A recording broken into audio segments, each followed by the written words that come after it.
Trash little twin. Yo, it's the MalloryBrosPodcast, episode 131. Happy Friday. 100. When it's all said and done, they did 131. I like that. You know? Mm-hmm. Shout out to everybody that's ripping and running through the streets, working.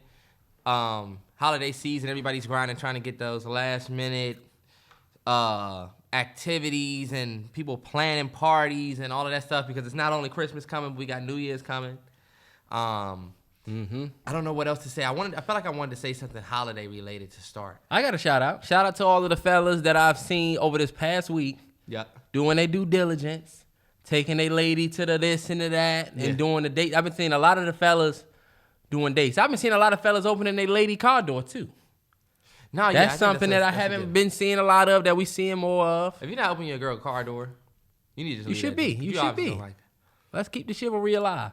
Just dip. We gonna get out to one of these light parks one of these days. That's definitely something I'm planning on doing too. A light park. And you're right about how I feel like this month is so packed with shit that because not only do you have to shop, you got to be able to wrap the gifts. You got to make sure shit get here on time. That's a whole nother beast. You got to think about what to get on top of working, on top of now. You got to take your girl somewhere. We got a lot going on just.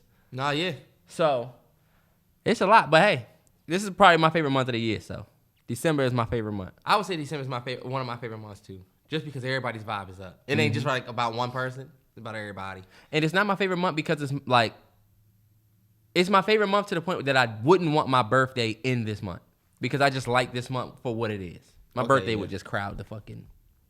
Terrell's going to be in the Macy's Day Parade this year, y'all. Macy's Christmas Parade.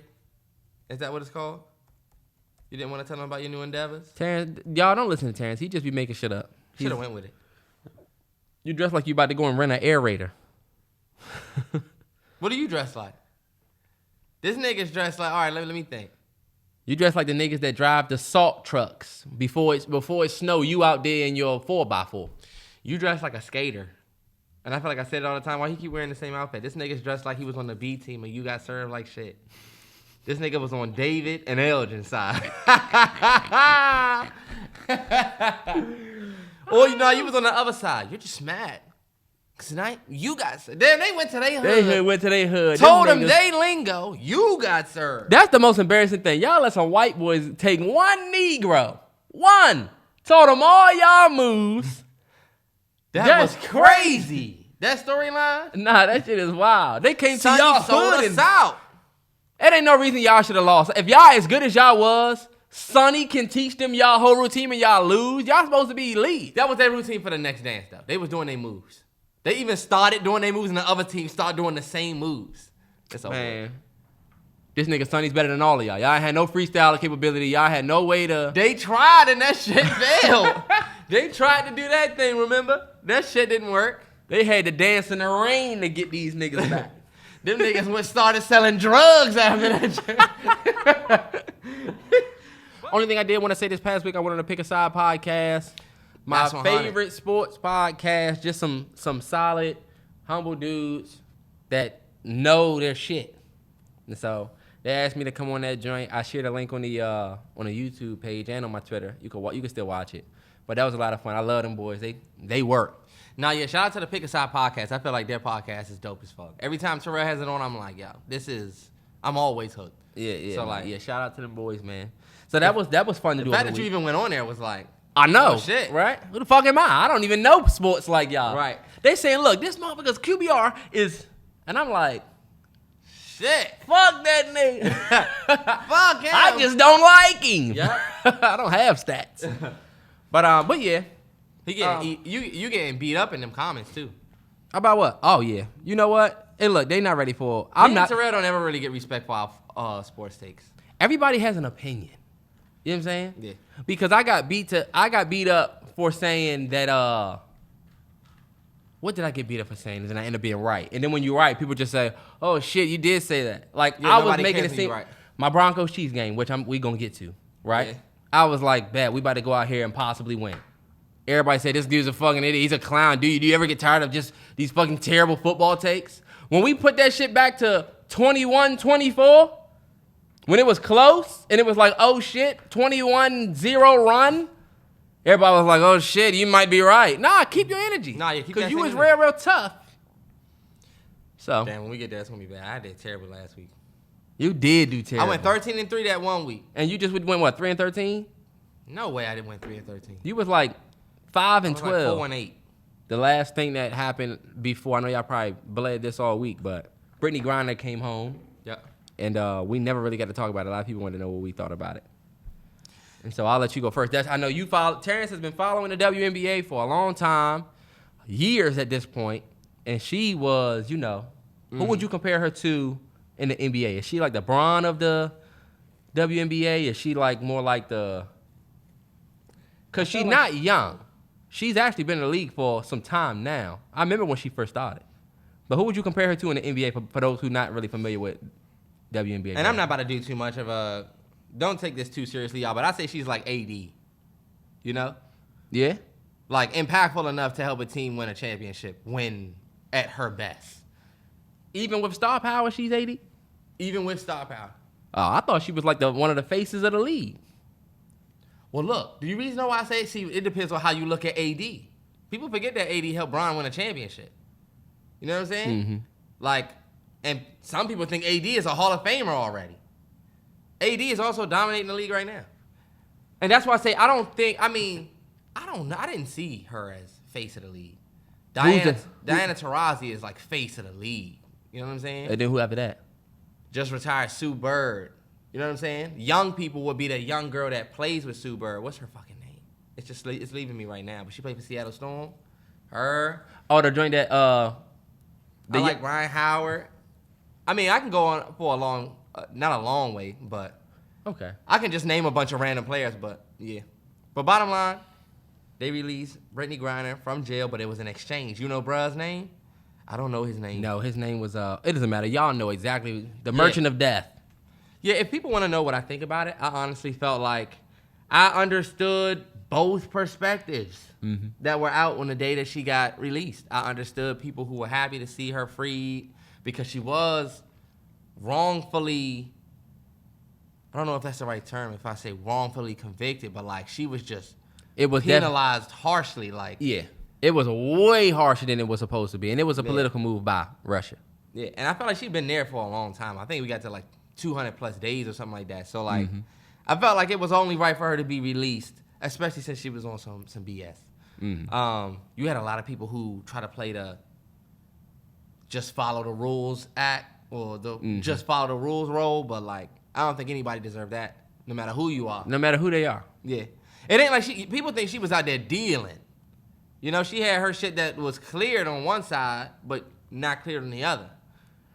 But she was released in exchange for a Russian arms dealer who was known as like the something of God. Right? The Merchant of Death. The Merchant of Death. And a lot of people felt like, yo. And a lot of people had a issue that we left that dude, I think his name was Paul Whelan. The military, the U.S., I'm not too sure if he's a Marine or whatever they said he was, but he's still over there. So a lot of people didn't like that. I mean. But real quick, we released the Merchant of Death and people felt like that it wasn't a fair trade. And honestly, I understand people saying that, to be honest. As much as I want Brittney Griner to be freed, I do feel like we got finessed. Very happy that she's freed, but it's like, yo, it just doesn't look good. Let's just say that. To me, it doesn't look good on paper. First off, I'm happy that Brittney Griner is back. But but it's like, damn, we can admit we got finessed. We get back Brittney Griner, who is a professional sports athlete, which is great, but they get back an arms dealer? That's insane. That's like, and you leave a Marine over there. And we leave a Marine. So what I'm saying is, two things can exist at the same time, y'all. You can be happy that Brittney Griner is home, while at the same time, you could understand that we got fleeced by Russia because we just let go of somebody who could be dangerous in our future. I feel like it's okay to acknowledge both of those. Yeah. I honestly, I look at it two ways too. I get why people thought that it was a fucked up trade. I'm also glad that Brittney Griner is home. And it's when shit happen like this, like it's. I think the most unfortunate thing is the U.S. I'm calling him a Marine, but I don't know if he's something else. I think he's a Marine. I think that's what I remember. But if we did leave a veteran, I think. If we did leave a U.S. Marine or a veteran over there, and this now kind of cripples his whole possibility of coming home, it is kind of, a sad thing. But for Brittney Griner, I'm glad she's home. And a lot of times, I know, we can look at it a bunch of different ways. Like, there were some people that was like, man, we've been fighting for, black people been fighting for people to get some essence of treated fairly, period. I mean, at some point when it comes to, certain things that don't go our way, something finally go our way, and all y'all want to talk about is the trade. You know what I'm saying? Yeah. It ain't like, for black folks. That's my only thing, like, when it comes to us. Okay. It ain't like we were going to be better either way. My bad. Via the trade. You know what I'm saying? All we wanted was Brittney Griner that came home. It ain't like everybody came out and act like they were an expert on Russian arms dealers. Yeah. You know what I'm saying? And so it is a fucked up trade. I mean, it is. A Russian arms dealer? Really? Really? And it's like, if you ask 80% of people, what does that mean? What does it mean? What are you going to do? What are they going to do that the CIA don't also do? You know what I'm saying? I'm talking to black folks. The people that are, like, you see what Trump came out and said? He took full advantage of the fact that the trade was bad. But, I mean, honestly, I'm happy she's home.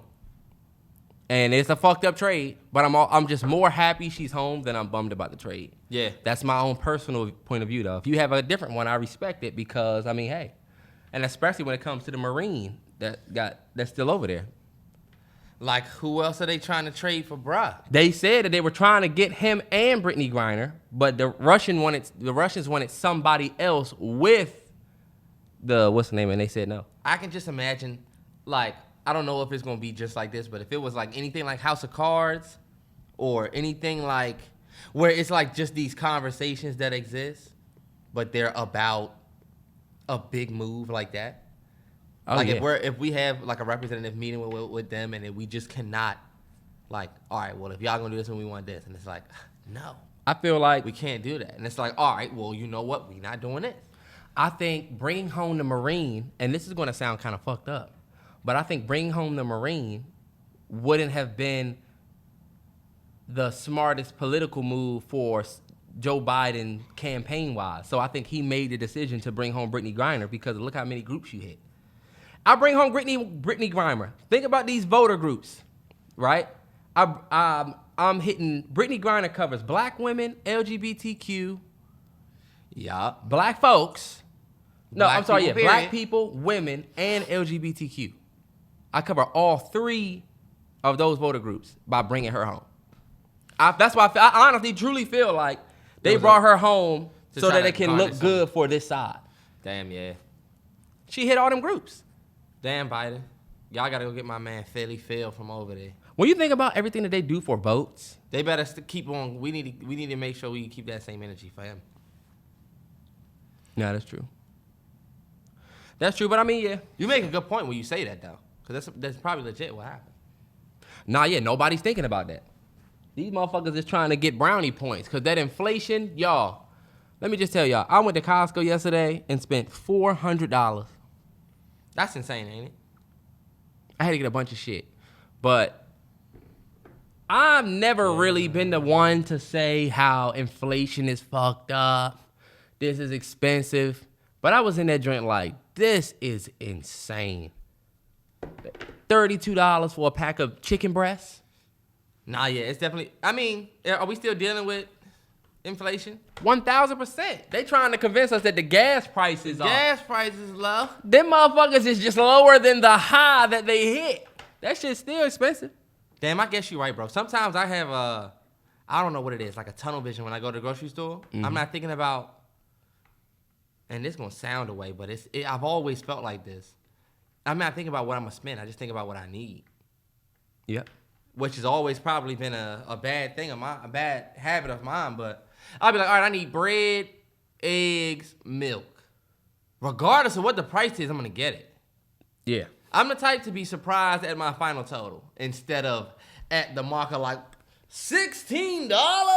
I'm not even looking at that. I just grab it, put it in the basket, and then honestly, when I get up there, I'm like, hold up. That was $16? Nah, yeah. Honestly, when she was ringing the shit up, and when I could have said, I'm a Sam's Club guy. I don't do Costco. I just started going to Costco, and they take your basket on this side. You stand on that side. So you put your little shit on the little conveyor belt. Yeah.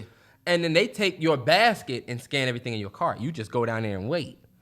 So when she was ringing the shit up, I said, I'm about to spend $300. Deep. That joint said $465. I said, oh shit, and these motherfuckers don't take American Express. Fuck is y'all doing, Costco? But Brody, the way you think is the reason why they can raise the price on shit. Nah, you right. You gonna get it either way. Gas, we can make gas $7. Niggas have to get to work. Niggas have to get gas. We just gonna complain. We just gonna complain about it. You gonna get them eggs. You just said it. You just said exactly the recipe. They could take them and be like, see? Yeah. They gonna get it. Telling you. Nah, honestly, I remember somebody telling me about how the world has to go into like a recession. Like it's the natural, not the world, but the I guess the country. I heard like a recession is like and y'all don't quote me, but I remember somebody telling me something about how a recession isn't like a pandemic. You know? Mm-hmm. As to where like a recession is going to happen. Because the world's going to continue to move. As to where a pandemic is unexpected. It's like, oh shit. Yeah. We need it to end. But I feel like we could go through a recession. You could see a recession coming from years away. Based on where shit's going, you're going to have that drop. Man, yeah. But anyway, shout out Brittney Griner. Glad she's back. Mm-hmm. We said free her until it's backwards, and now we can finally say it backwards. But I've always hated that. Free her until it's backwards. I fuck with that. Her free. No. Free Brittney Griner till it's backwards. Which is what? Brittney Griner free. So good look. When you say, yeah, Brittney Griner free. Okay. Look, you didn't even see that I had a Phoenix Mercury pendant. Fuck is wrong with this man? All right, bet. Let's get it. Scissor drop. Wearing Seattle Storm colors. I am. What's her name?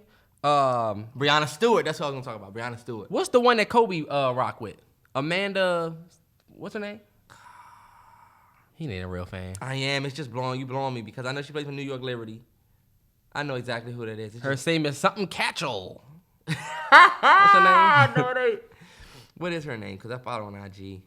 Anyway, while you do that, SZA dropped her album, SOS, this weekend. And the reason why this is news on this podcast is because she's rumored to do, and honestly, I'm excited to see what that number's going to be. But they're talking about 250 to 400,000 units, right? Which would be 300K would be a good guess. It could be 400. But wow. I just wanted to put this on the docket because the ladies truly show up. The ladies show up for who they want to support. And I think it opens a bigger door of how men and women support different. I feel like men support people that they like, but more so, we support those people based on, we like them, but we more so support them for the product that they provide or the service that they provide. Okay. Us liking them is just the smaller part of it. Yeah. Where with the ladies, and y'all can tell me what y'all think about this. With ladies, I feel like the ladies support mostly for who the person is, and what they provide is smaller than if they fuck with them or not. Okay.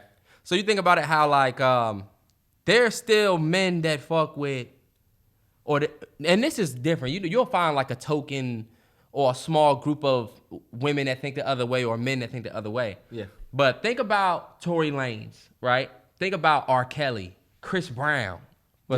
For some people, they don't give a fuck about the music. They don't like them because of who they are and what they've done in their past. You as a person, I'm not fucking with you no more. Yeah. Where a lot of men, we will still be like, that R. Kelly, He fucked up, but we can't deny that he had this product. Okay. And then that brings me to like more male crack fiends then. Yeah. Cause think about this. We flip faster than the ladies on the opposite side of that. Because the ladies love SZA. They've been waiting on SZA for years, right? And SZA doing this changed my whole mindset about what I think Rihanna could do. Everybody was talking, the talk before this. Yeah.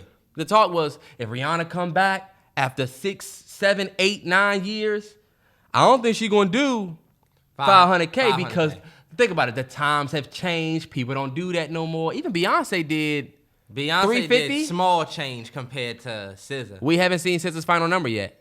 They already know it's past that renaissance. That was a dance album too. Let Beyonce drop an R&B album like you. It ain't going to be a side chick album either. Our days of doing that is over. Now we queen status. Walk so you can run. Well, guess what? She running now. Running right past Renaissance. Big shout out.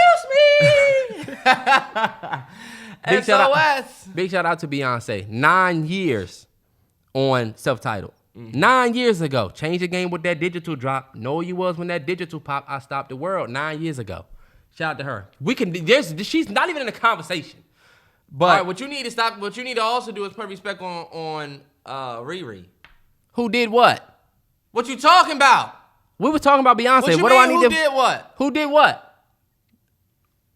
She's done a lot, but we talking about Beyonce right now. So what are you talking about? Beyonce said, of course shit gonna go down when it's $1 billion on the elevator. She was talking about Rihanna like shit. She was talking about a couple.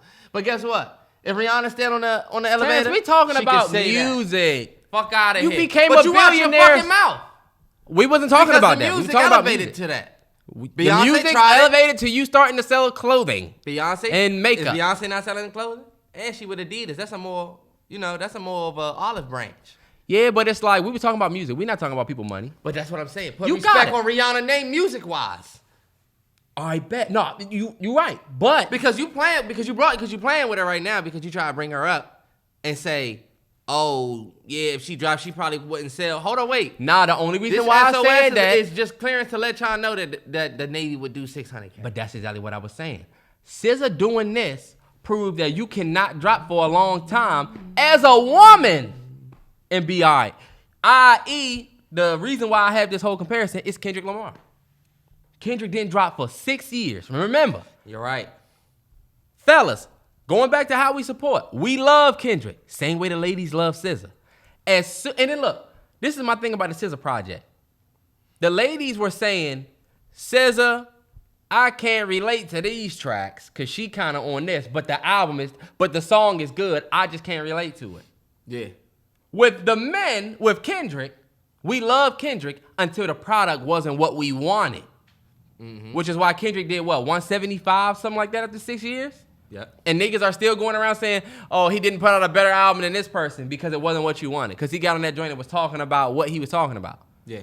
Same way Drake does Honestly Nevermind, and as soon as niggas found out it was a dance album. Y'all love Drake, but fuck this. Yeah. And that's the difference between, to me, and what I've seen and how the ladies support their favorite artists versus how we support. If we love Roddy Ricch until he put out that album that didn't anybody like, and now everybody hates him. Yeah. We love Lil Baby until niggas just found it on Twitter one day to say that he makes repetitive music and it never changes and he's falling off until he did 250K. But the ladies just the people that hate on Baby, they just be more solid. I don't know. I definitely smell it. Terrance, nothing is burning. It's not burning. What is it? Somebody cooking some greens or something. That's what it smells like. Whatever it is, that shit is coming in here, and that's some bullshit. That smell good. They got the whole floor smelling like turkey neck. I'm going down there knocking. Since you're smelling up the whole place. But I definitely agree with a lot of the points that you made. Let me make sure I'm talking to you. I think that men 100% support the way that you said, more so on the art versus the person, as to where women definitely support the person more. Mm-hmm. Because you had made a great point with R. Kelly and Chris Brown, where he probably still had fans had it not been for some of his personal things that he could not. He would have a lot more, and he still has a ton of women fans. But And I always take the women fans who don't like Chris Brown or any other artist for any reason. I take it with a grain of salt because you never know what they're dealing with current time.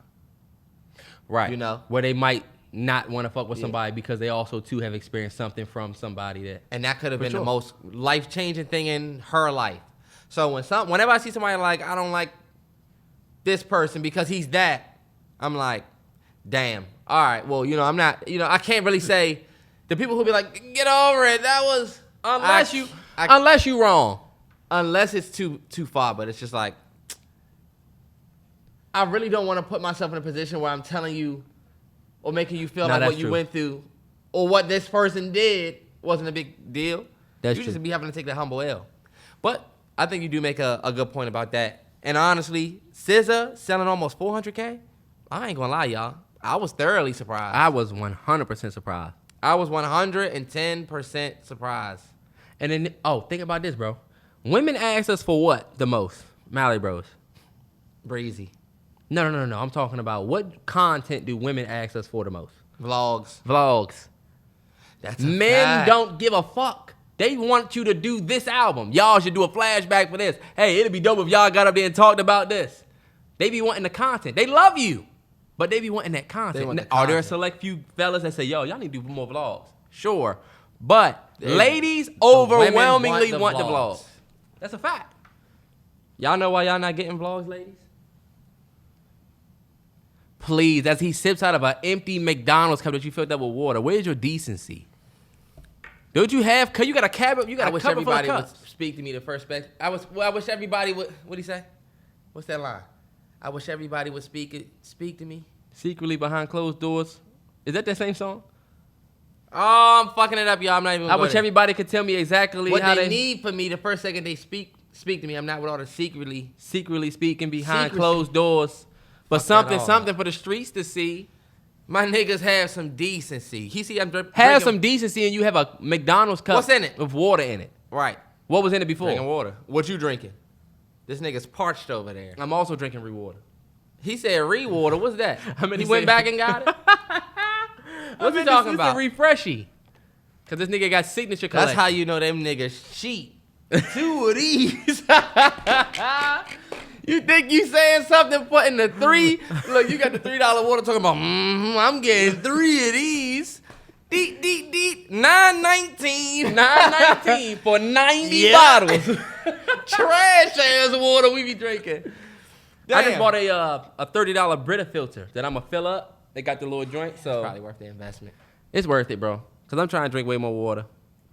Anyway, I already drink water. We're not getting vlogs because Terrell's not a fan of being a vlogger. That's not true. I'm about to start. You know what? Now we can vlog way more. This nigga's annoying, man. This nigga looks like a turtle shell. How you look like a green turtle? You look like you work at Green Turtle. You dress like that's one of my favorite restaurants. This nigga look like he work at the Green Turtle. How many? 2. Right this way.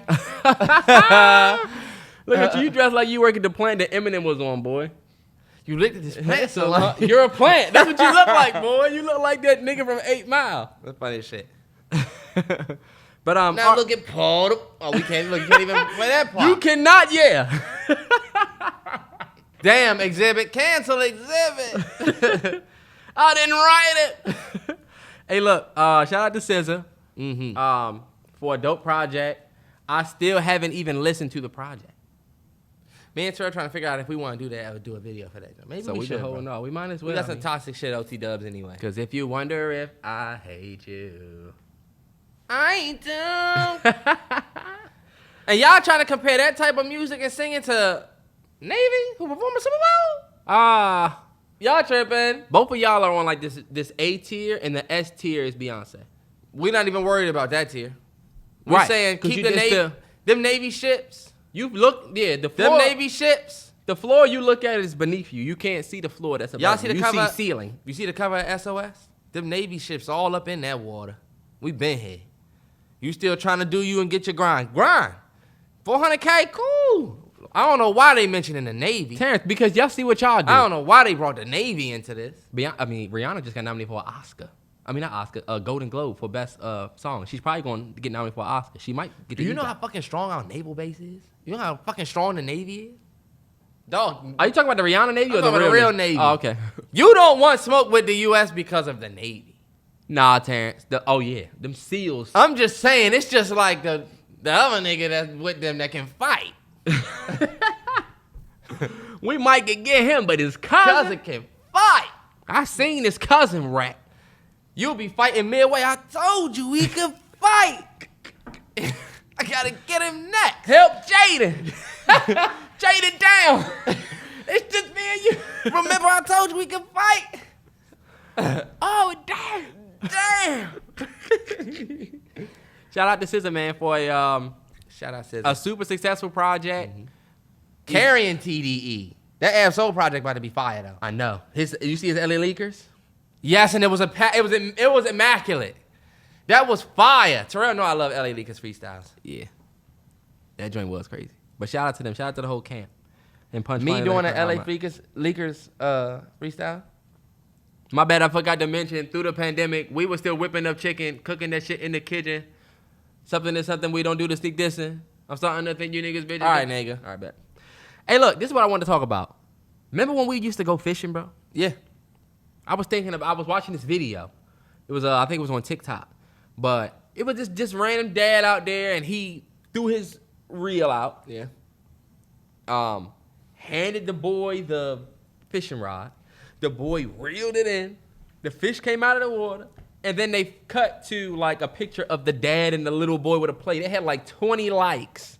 It was a reel. You know how sometimes the TikToks you get. You just get the ones that just kind of random. anybody.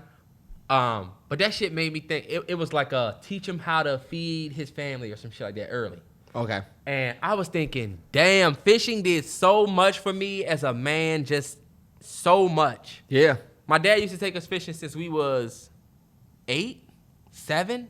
Mom was terrified for us to get on that boat. Me and so Terrell it had to be like 8. Yeah.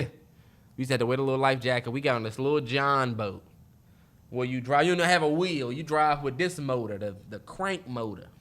But we used to drive way out in the middle of the ocean. You would throw lines out, and then you just wait until you get a fish on. So it teaches. I was thinking about it like as a man. Yeah. You learn patience. You learn process. You get dirty. Yeah. There's sacrifice. It takes time. And it kind of is like the first level of like showing how to like feed your family. Remember dad would get the big fish? Yeah. If we caught 25 fish, whatever the biggest ones was, dad would eat those or mom would eat the bigger ones and we would get the little. If we caught 7 croakers, which are bigger than perch, they would eat the croaker, we would eat the perch. Yeah. For those who don't know, we used to go fishing with, I'm not going to say professional rods, but the fishing rods we used to use, you put a weight on the end of it and 2 hooks. And I always talk about this. We used to use bloodworms and squid. Bloodworms and squid, and that squid was trash. You was putting that shit on there just Shit. get it out there. That squid was working sometime. Them bloodworms, though. The truck ride by, y'all only got squid. They hitting bloodworms and squid. They hitting bloodworms, baby. Shit. Maybe I get closer to the pit. Look, you're doing anything trying to find a fish. But you get 2 hooks, and there's a little weight that's on like this thing with the hooks. That way, if y'all ever see anybody throw their line into the water, they're throwing a weight. Think about you now that you've been in the gym.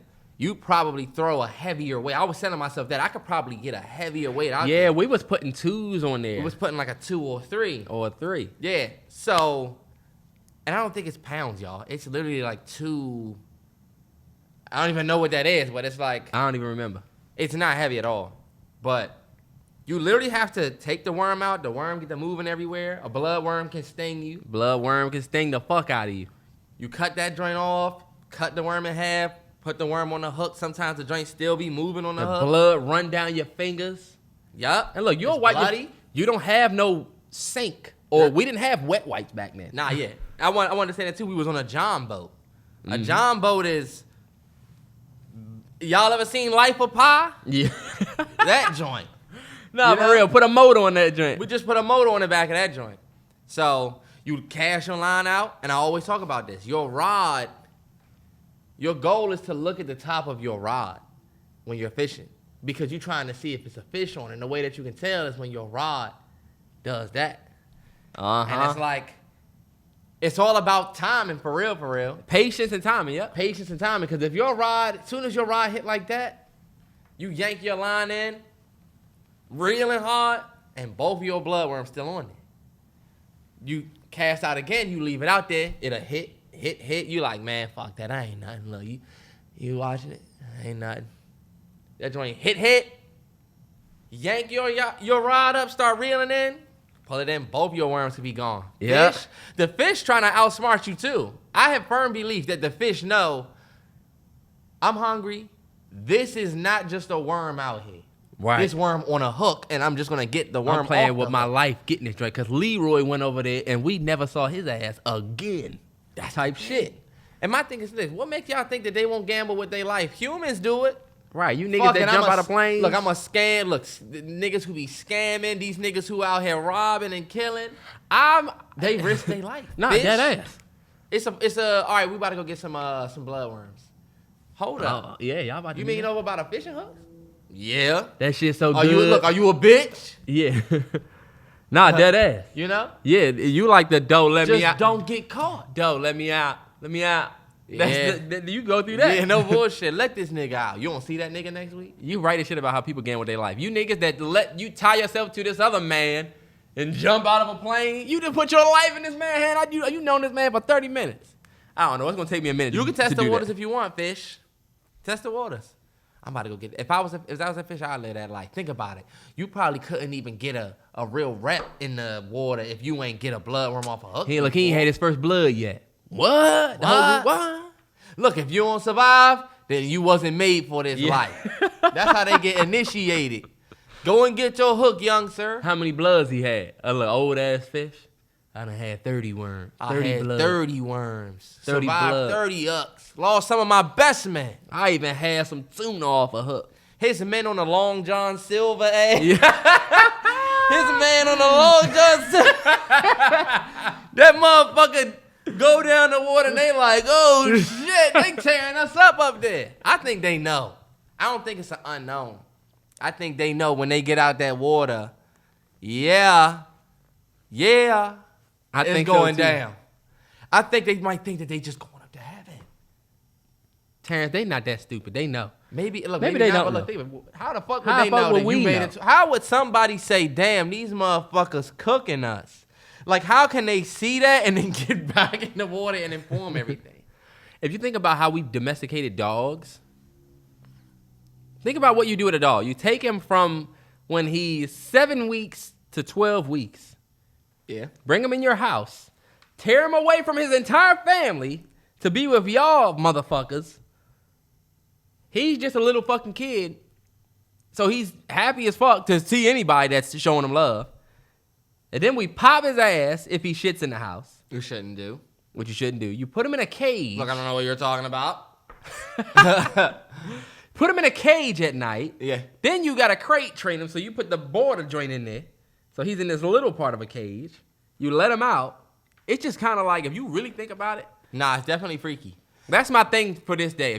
For this podcast, if you really think about it, some shit is fucked up. It is. But dogs to me are made for man. Dogs are made for man, woman. Dogs and humans were just supposed. That was a bond that was supposed to happen. That's like bologna and cheese. Who knew that one day you just throw the bologna with the cheese, bit into it, or look, the peanut butter and jelly. Fuck it, I'm just put some of this peanut butter on this one. Jelly bread. Fuck it. That man created a classic. The man who created PB&J was probably smacked. He was probably doing some dumb shit. Nah, no bull. I be thinking about how he was probably making something else, and he just probably said, damn.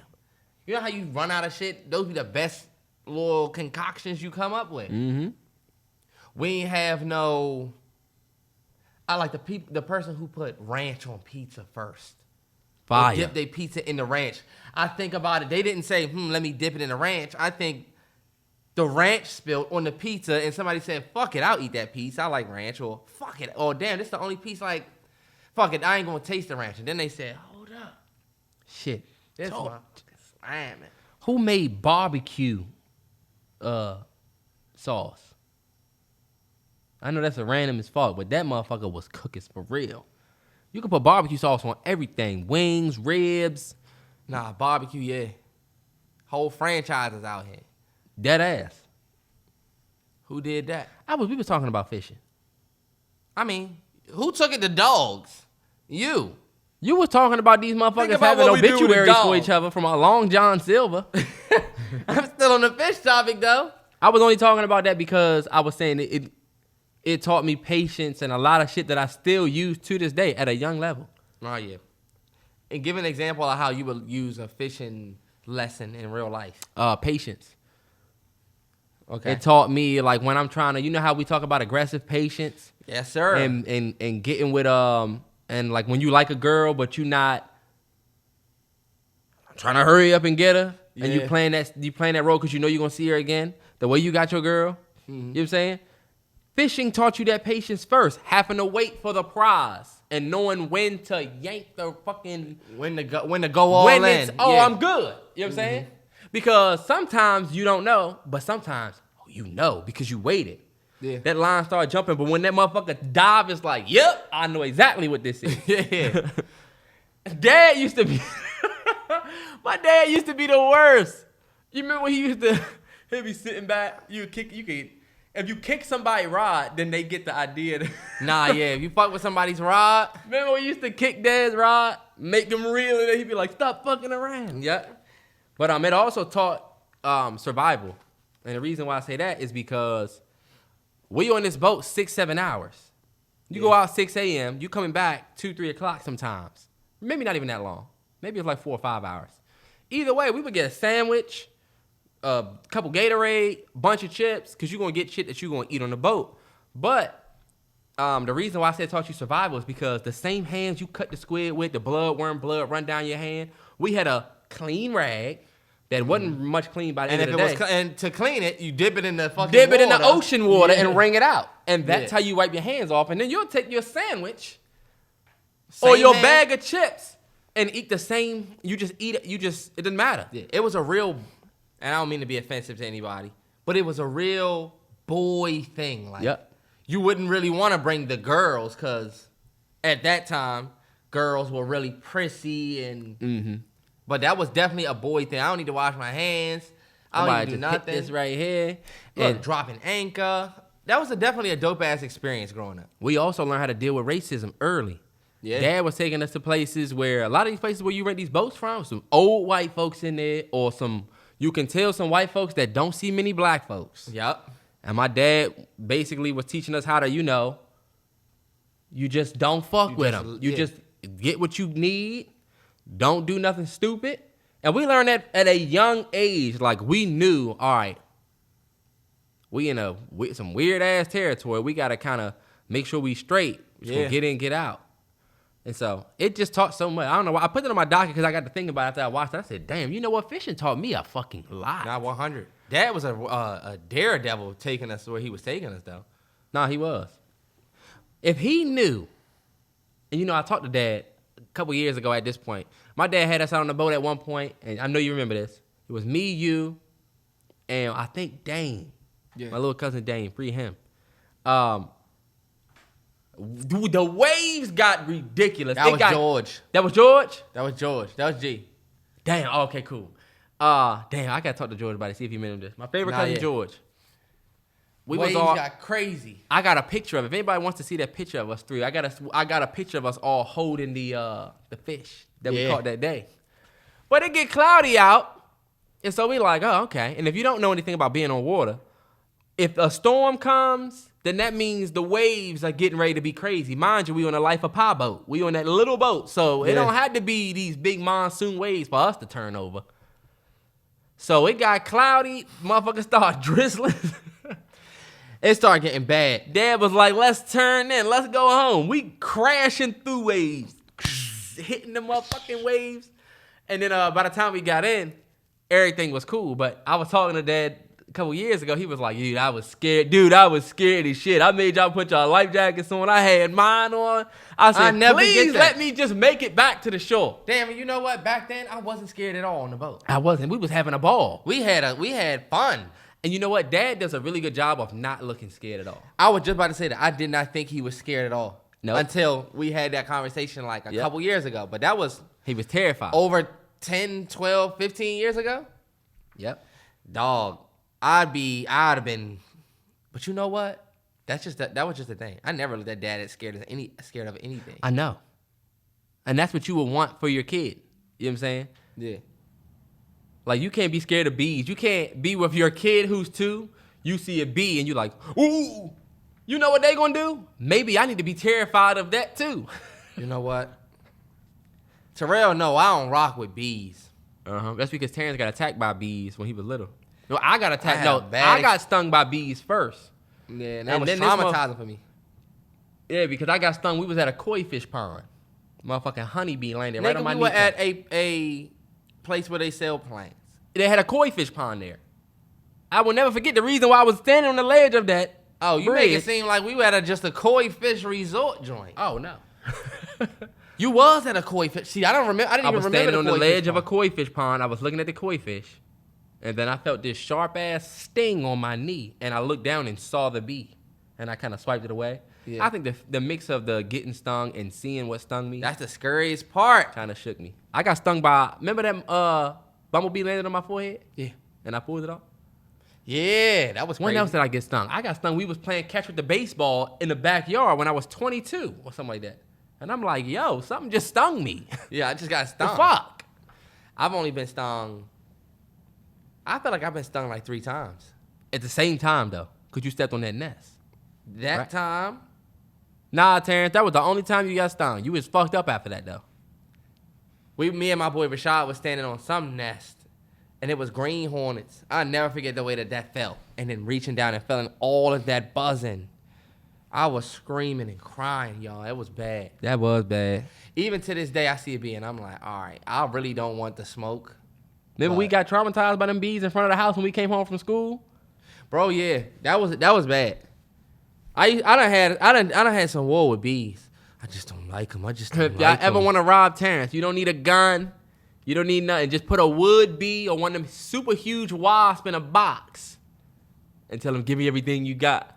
Low key, if this motherfucker got control over this job, you got it.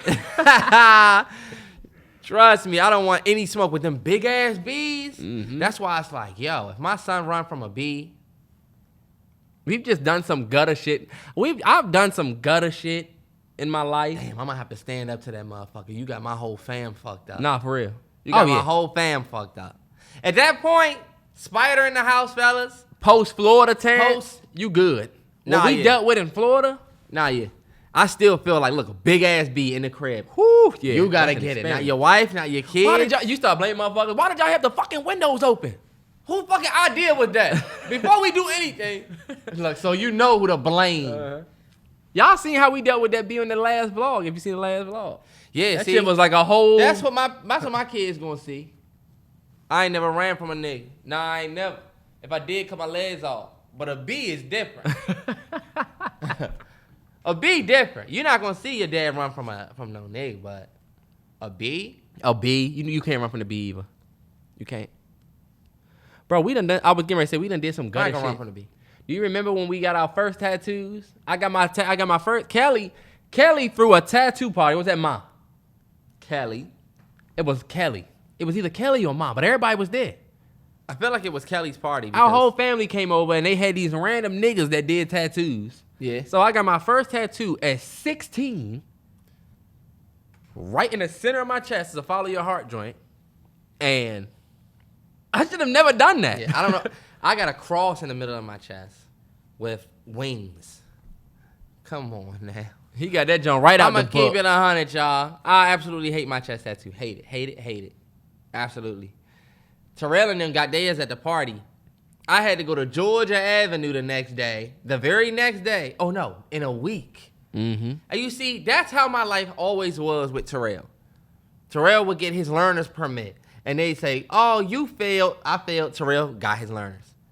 I failed. Had to go back. Not the next day, in a week. So I got to watch this man parade around with his learners. Mm-hmm. And I had to go back and try to pass. Same thing with the tattoo. It got too late to do any more tattoos. So Terrell got his tattoo. I couldn't get my tattoo for like a week. So Terrell at school with his tattoo, and look, this nigga was trying to open his shirt up. It was too, yeah, You know what I'm saying? And I'm like, 10th grade. Like, where yours at? Where yours at? And I'm like, I gotta wait. I hated that shit. That's some shit that you go through when you have a brother or sister, not even just a twin. But I went to Georgia Ave, got my tattoo. Dude was hood. Tattoo shop was straight hood. My father was with me. And that was literally the day, I'll never forget this. That was the day that Watch the Throne dropped. I will never forget. My tattoo artist said, hey, Slim, we're going to do your whole tat. He said, we're going to do your whole tat. Listen to that new Watch the Throne. And I was like, this is no lie. I was like, Watch the Throne. Because mind you, this was back when we was fresh, about to go to Florida. We was a year before. That was before our senior year. That was before our senior year? Because it was 2011. It was 2011. So Bro. It was like we was about to turn 17 because we graduated in 2012. Yeah. So it was 2011. That's exactly when Watch the Throne came out. I was on go-go heavy. Like I was I was DMV'd out. So I wasn't even listening to Kanye back then, past graduation and shit. Mm-hmm. I missed My Beautiful Dark Twisted Fantasy. Yeah. And then when Watch the Throne dropped, I was like, Watch the Throne. I was like, Jay-Z and Kanye West, I said that was going to be a good album. He was like, are you kidding me? This is one of the most legendary albums ever come out. He was geeked on that album when it dropped. He was like, this is one of the most legendary albums ever. He was doing my tattoo and he would stop and be like, oh my God. I was in pain, so I'm like, not even really listening to that music. I never forget, what's the joint? Got to watch. Nah. Otis. I will never forget that song. Because of when you heard it.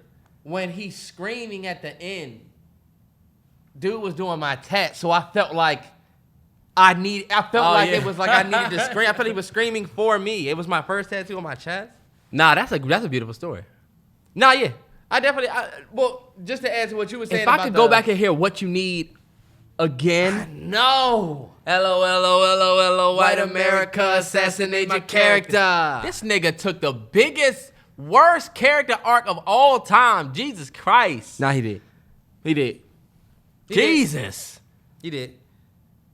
I don't know for anybody who wonders what we think about Kanye West or where we stand with Kanye.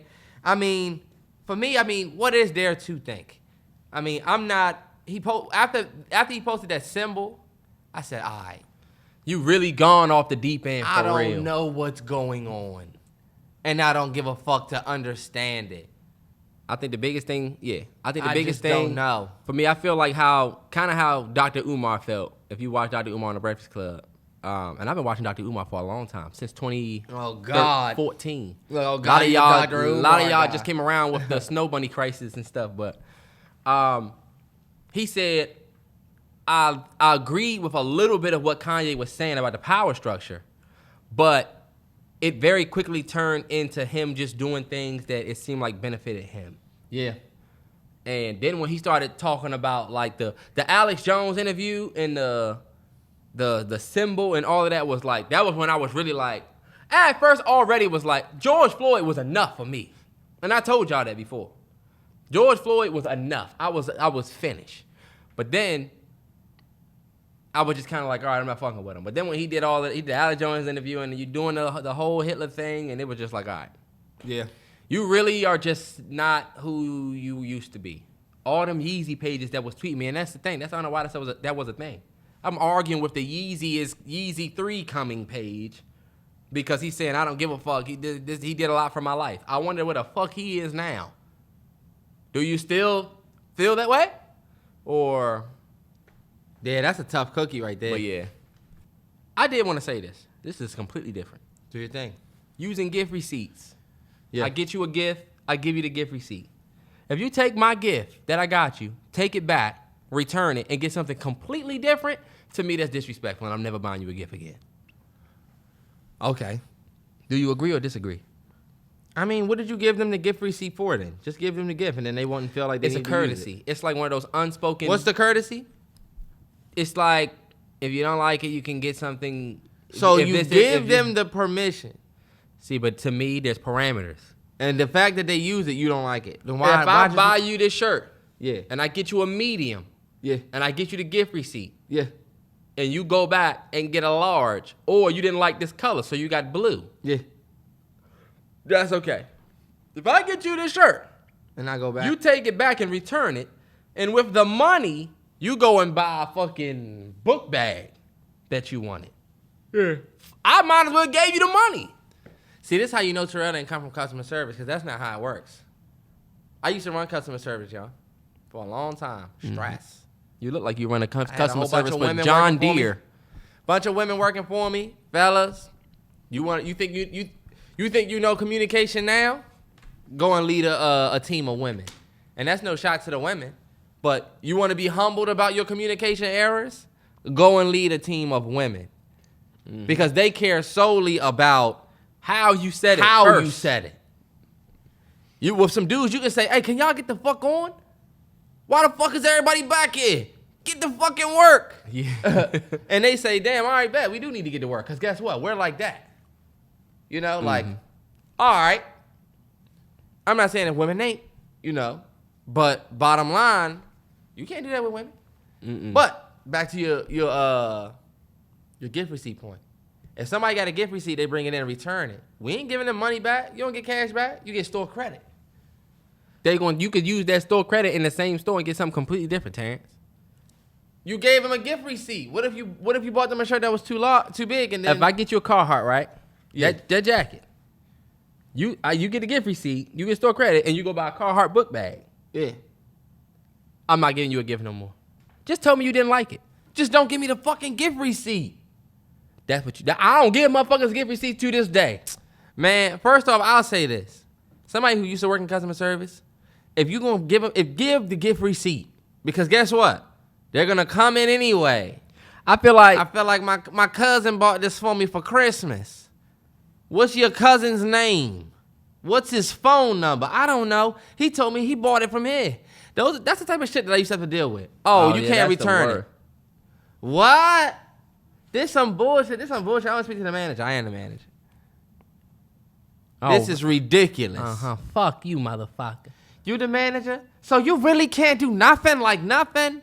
Ma'am. Right, we don't know where you bought this. You could have got this from Ray Ray up the corner. I was the coolest manager anyway. I don't give a fuck. Did I bend some corners? 100. They knew who they could fuck with. I used to have dudes that would come in the line. They already know what's up. I'm waiting for him. Yup. Terrance was crooked as hell. I was crooked. I couldn't have worked for Terrell's store. I'd have let his ass go. But look, I wasn't crooked the whole time. I was a goody two-shoes. I ain't gonna lie. But for real, towards the end, yeah. But I don't know why he got the smoke for the gift receipts. Bro, y'all need to ask for gift receipts, because it's like I might as well have gave you money if you didn't like it. I wish mom and dad would give us gift receipts for the gifts that they get us. No, because that removes the thought. It removes thought. If I'm giving you a gift receipt, I mean, I don't even give a fuck if you like it, because if you don't, you can just go buy something else. Oh, it does not. Mom will get me a shirt, and I'll be like, damn, I wish this was just a size bigger or just a size below. I told you, that's completely fine. Why is a gift receipt not a courtesy? It is a courtesy. What is wrong with this nigga? If you go and if I buy you a toaster, you say, I already like my toaster, so I took what you got me back and I got this 8-quart crock pot. Now, honestly, telling somebody that is ridiculous. It's ridiculous. Yeah. Or you come over your day house and you're like, where's that toaster? Oh, I took that back. Got that crock pot. Got the Ninja blender. Oh, yeah, I had to take the toaster back because whatever. And I decided to get a crock pot. There's nobody on this world that's going to have a problem with that except you, boy. Okay. Wow. Imagine that asshole coming to your house. Where's that toaster? We get it. You got us a toaster. Do you want me to put some bread in it right now? Nah, I want to see it. I'm a person that likes to see they gift used. You ever buy somebody something to wear, like you get a girl something to wear and she never wore it and you like, damn, did you not fuck with it? I'm going to give y'all a quick tip right here. He just said, I'm the type of person that likes to see my gift used. Well, guess what? The use of that gift is dependent on you and not them. That's how I look at it. Y'all niggas will go and buy y'all girl this beautiful dress, but don't take her nowhere to wear the dress. Or you buy your kid a bike, but y'all live in an apartment and you never take him outside. But then you want to claim that he don't like it. So that's what I was thinking too. It like is when situational. You don't want to give somebody here goes some ski boots. Okay, I guess I'm gonna wear these when we go up Deep Creek. Yeah. We don't go for 3 years. 1.5 years, you already talking about ski shoes are collecting dust. Guess you didn't fuck with that. Maybe you had a shit gift. That's not true, Terrance. But you know what? You're right, though. And remember we was talking last year. We talked about this shit last year for Christmas. We were talking about why people give gifts. Like, do you give gifts for you? It was the Vince Staples clip from last year, remember? Yeah. When he was like, people give you a gift because they want you to like it, but it's for them. Like, they want to see you like it. They don't give a fuck about you. Remember that? I didn't like that. And you was hating on my man. I didn't like that. I still don't agree with that even to this day. I kind of do agree with it because for me, I'm kind of split. I love to see people open gifts, but I equally love the way I feel watching them open the gifts. It does something for me too. You want to know some shit you can do with your girl? Go over why you like her and why you love her.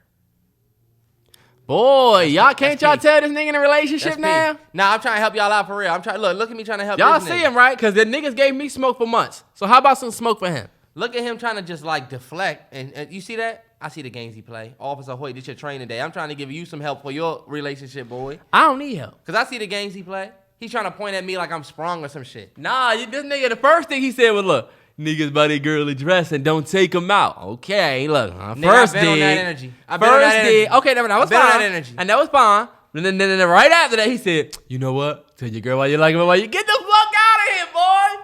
Fuck out of here. Happy ass nigga. He killing this the whole bad point thing because that this wasn't even relationship for real. Terrance, what is less relationship than that? Tell your girl why you like her versus why you love her. That means you in a relationship with somebody you love. Tell your partner why you like them versus why you love them. My only reason why I'm saying that is because of what was the last conversation we just had? Fishing. Hell nah, it wasn't fishing. It was gift giving. See? You know what? It was gifts. I see the games he play. And this is what niggas do. When niggas get in relationships, niggas make it seem like this nigga think about the relationship. Because you said, let me get this. That's the thing about black folks. We can never let people just be successful without turning into a joke. This nigga happy he passed his fucking test. Smart ass nigga. Smart nigga. Damn. This nigga trying to succeed. Has your opinion changed on if your kids are going to believe in Santa or not? No. My kids will know about Santa the character, but they not going to think that that's the motherfucker bringing their gifts. Yeah. Absolutely not. I think I'm going to go with it, bro. Nah, and I'm going to tell you why. My opinion has changed. But I'll let you get your shit off. All right, well, this is what I'll say first. Number one, if you're just going to tell us that you're proud and I don't want to have my kid think of white man. You ain't going to tell me I work too hard. I'll tell you what my dad told me. That's just number one. Number one. That was my number one reason. Go ahead. I want to step on it. Go ahead, say it. I got a number two. But my dad used to say I work too hard to give all the credit for my hard work be given to some random white man that I don't know, who's never stepped foot in my house, who's fictional. Me and Terrance never believed in Santa, ever. Maybe I think a little bit. We were really, really little. We were just talking to Dad about that. Dad said, I used to say that these are for Santa. These are from Santa. The rest are from your parents. We would get like one gift from Santa or something like that. I don't want to do that. There's a deeper... See, y'all don't want me to get in my conspiracy bag about Santa Claus and black folks and what that does to the representation of... But it shouldn't have been called Black Panther. It should have been called the gentrification of...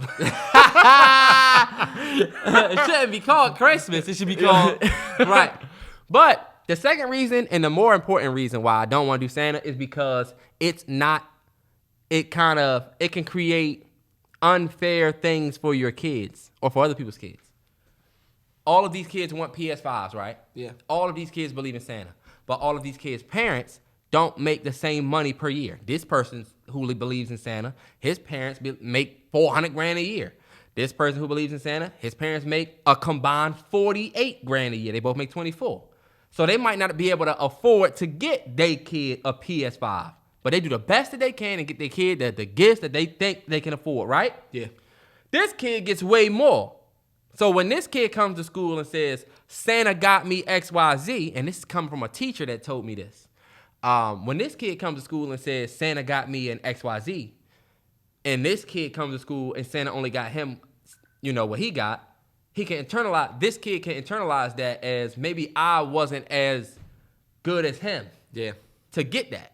Therefore, it could just muddy your kid's brain. So I think the splitting of this is from us. Santa didn't bring you this. Yeah. I don't fuck with the whole Santa thing. And the real Santa Claus was black. This is the most ridiculous. Honestly, look, St. Nicholas is black. What is Santa Claus' name? Jolly old what? Jolly Look it up old if you don't believe me. St. Nicholas is 100% black. But the guy who made Santa Claus, it was based around a black man, St. Nicholas. But the dude who made Santa Claus was what? His name was something. Saint Nick. Nah, the guy who created Santa Claus. I don't know. He created the character of the white big beard with the suit. I forget his name. Some of y'all would know it. The original. So okay, yeah. Santa got a similar story to Jesus. We gonna get canceled. We're not gonna get canceled, but it's just like y'all. I'm chilling. Go ahead. Because I'm with you. You know, I'm not denying. I want to hear why you now. You can't say the first Santa Claus was black though. I didn't say that. I said the original. The based on. He was based on St. Nicholas, who was black. Okay. Santa Claus first with the red suit and big black boots and big beard. White man did that first. And look, I'm not trying to cap for them. Here's Terrance again. This is ridiculous.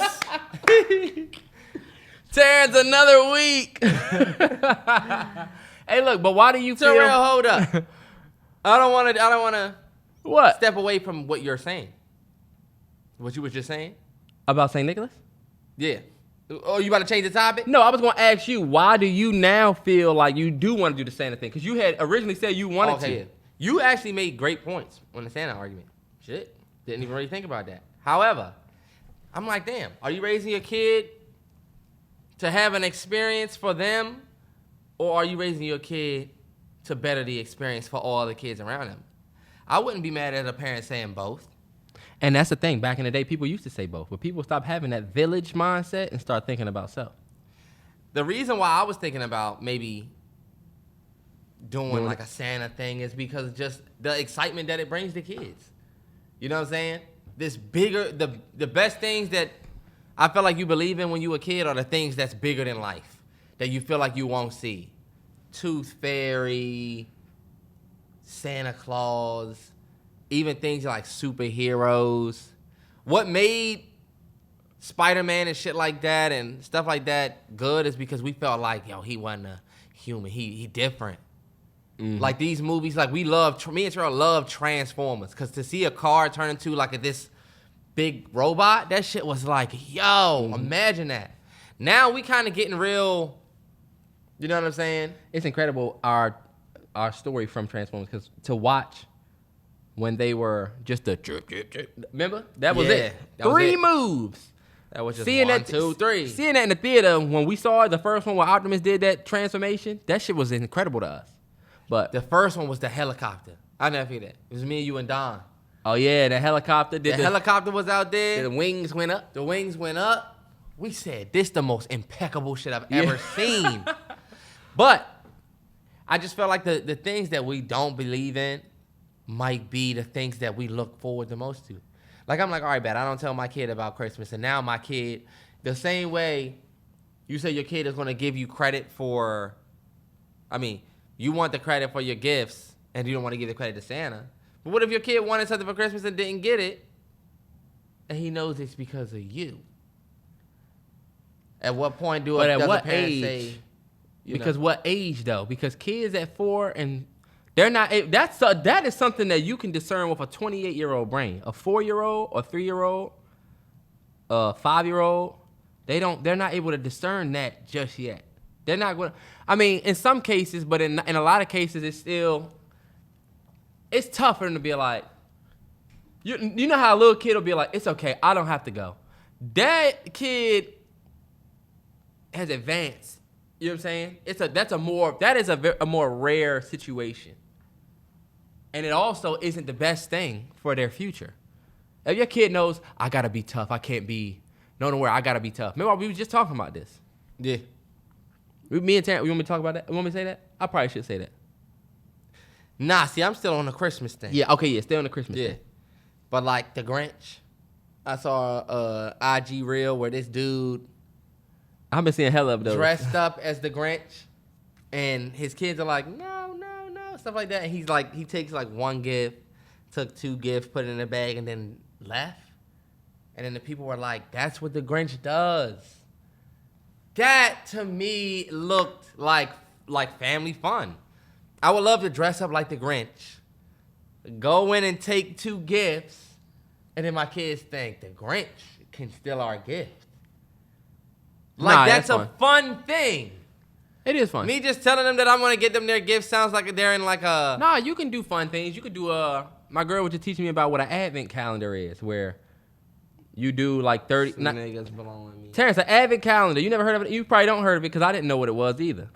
You could do like a calendar of a bunch of activities. You don't have to... I mean, you making it seem like I'm saying, I'm getting your gifts. Just sit down until Christmas. Nah, you can do a whole bunch of fun stuff. You ever heard of Elf on the Shelf? What are you doing that's mythical and fun? An advent calendar? Yep. Well, don't tell me we cutting out snowflakes. That's fun. What do they believe in it? Erica, that used to live up the street from us, did like a personal joint. So basically, did you put on, like, let's say you take this wall right here, and you number this wall 1 to 10, right? For the last 10-day countdown to Christmas. And every day, your kid flips the card and see what's on the other side. And if behind it might say gingerbread houses. Behind another one might say something else. You know? Mm-hmm. You can still have fun without mythical creatures, boy. You look like the Grinch. The Grinch that stole Tractor Company, boy. You look like you work you look like you one of the Who's from Whoville, like shit, boy. You had the same noses down.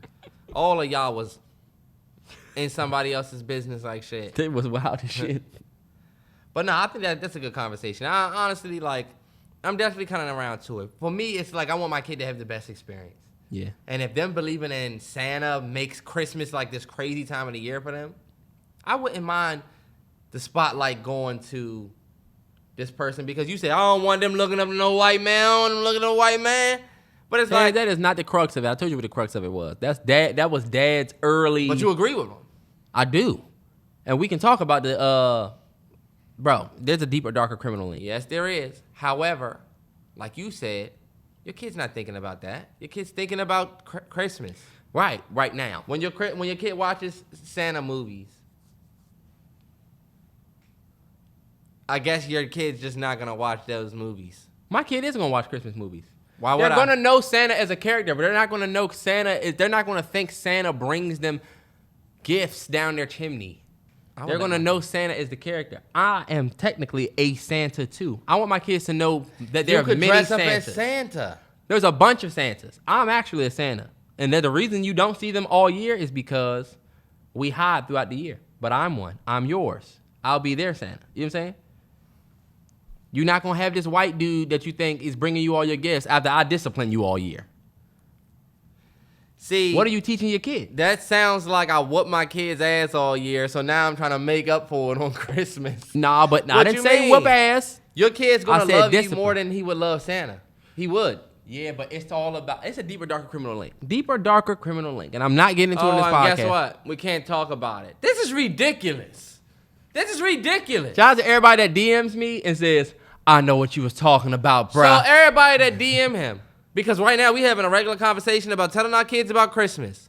But he has some deeper, darker meaning that he can't get into. I'm talking about... Just know I'm not doing it. All right, I'm talking about black children and Santa Claus and... Well, guess what? What image it paints for men like that. Your kids not going to come around my kids because y'all won't have Christmas ruined. We won't be having that.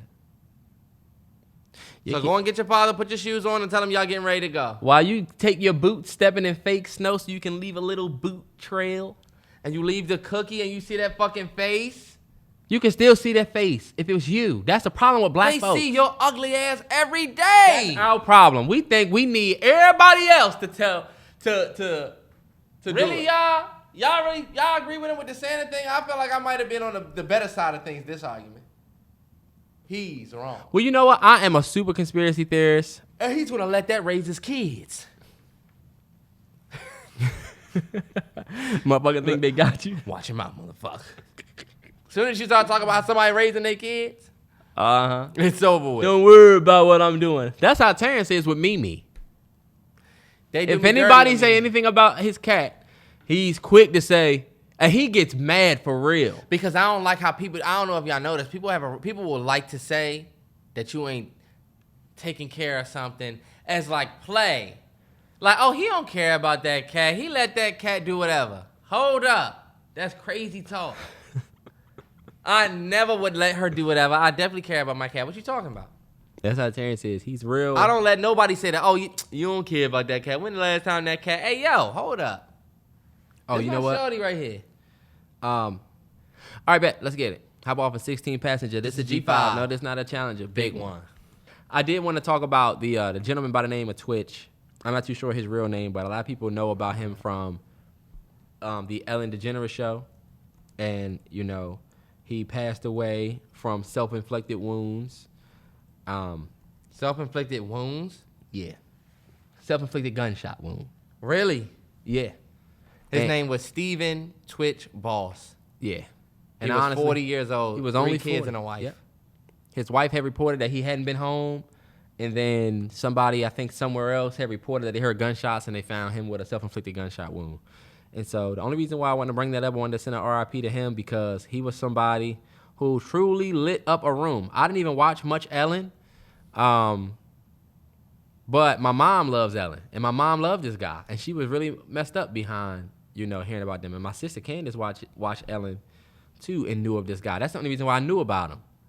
We would come home from, you know, you might just, I don't even remember. I think it was past when we was in school. But my mom would be watching and he would be on that joint dancing. Remember, you know, Ellen loved dancing, so he was always dancing. Mm-hmm. And so I just wanted to send an RIP to him first. Did you have anything before? Nah, 100% RIP. I was just kind of reading the story, and it said that his wife ran into the LAPD station on Tuesday and was frantic that he left his home without his car, and that something was not like him at all. Yeah. And then later she got a call from a medical emergency at like some hotel that he was found there from a self-inflicted gunshot wound. That's crazy. It's crazy. And I think it opens up that conversation about men and mental health because specifically this. Him doing that is like if I did it. Yeah. Because all of the things that people are saying about him, and even me, I would see him where I saw him, like people see me on my platform. And every time you see this dude, he's the one giving people praises. He's the one dancing in a great spirit all the time. And it really just goes to show that you don't know what people are going through 100%. In their life. You know what I'm saying? Yeah. And I only wanted to bring this up, as a reminder to tell people to move gracefully and just move with grace and give people, that person that cut you off or the person that didn't know you was in line and they got in front of you, or the person that need help or whatever, it's really not that big of a deal because you really never know what somebody's going through. That's the biggest key. You know? And also just this should serve as a reminder to check on your loved ones and just open that door for them. You know what I'm saying? They ain't got to go through it. They might say, man, get out of here with that bullshit. You on that soft shit or you whatever, because they might have those toxic male tropes burned into them already, but opening that door for somebody and saying, look, if you ever need somebody to talk to, I got you, bro. If you ever just try and get together, and don't try to make it super fucking, I think one thing I learned, especially with some of the guys that I used to work with, like, we'll link up, I'll let them vent about work and shit like that. I don't say, hey, if you ever need someone to talk to, I'm here. I always say, y'all trying to go get some wings? Let's go get some wings. Yeah. You stressed out? Meet me at the harbor. Let's go get some wings or something like that. And then we'll get wings, but really what I'm doing is allowing them to vent and talk about their mental health. So it's just one of those things that sucks, man. It truly sucks, and it's scary. Nah, yeah. You know? Yeah. I don't want to sound repetitive or anything like that, so I'll just say that I can agree with what he's saying. And the hard part is that you don't know. Mm-hmm. We literally don't know who's going through what. I don't know if you would see him and check on him because of how he seems. That's true.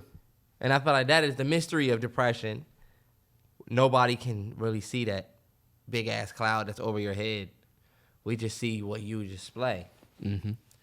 So, I mean, he posted something on his Twitter like 2 months ago where he talked about how Like today, he said something along the lines of like, today's a new day with new opportunities and new this. And it reads very cryptically now, knowing that happened. Like, it's like, damn, I wonder was this his calling out? You know? Mm-hmm. It's just a text that he clearly was just writing in his notes.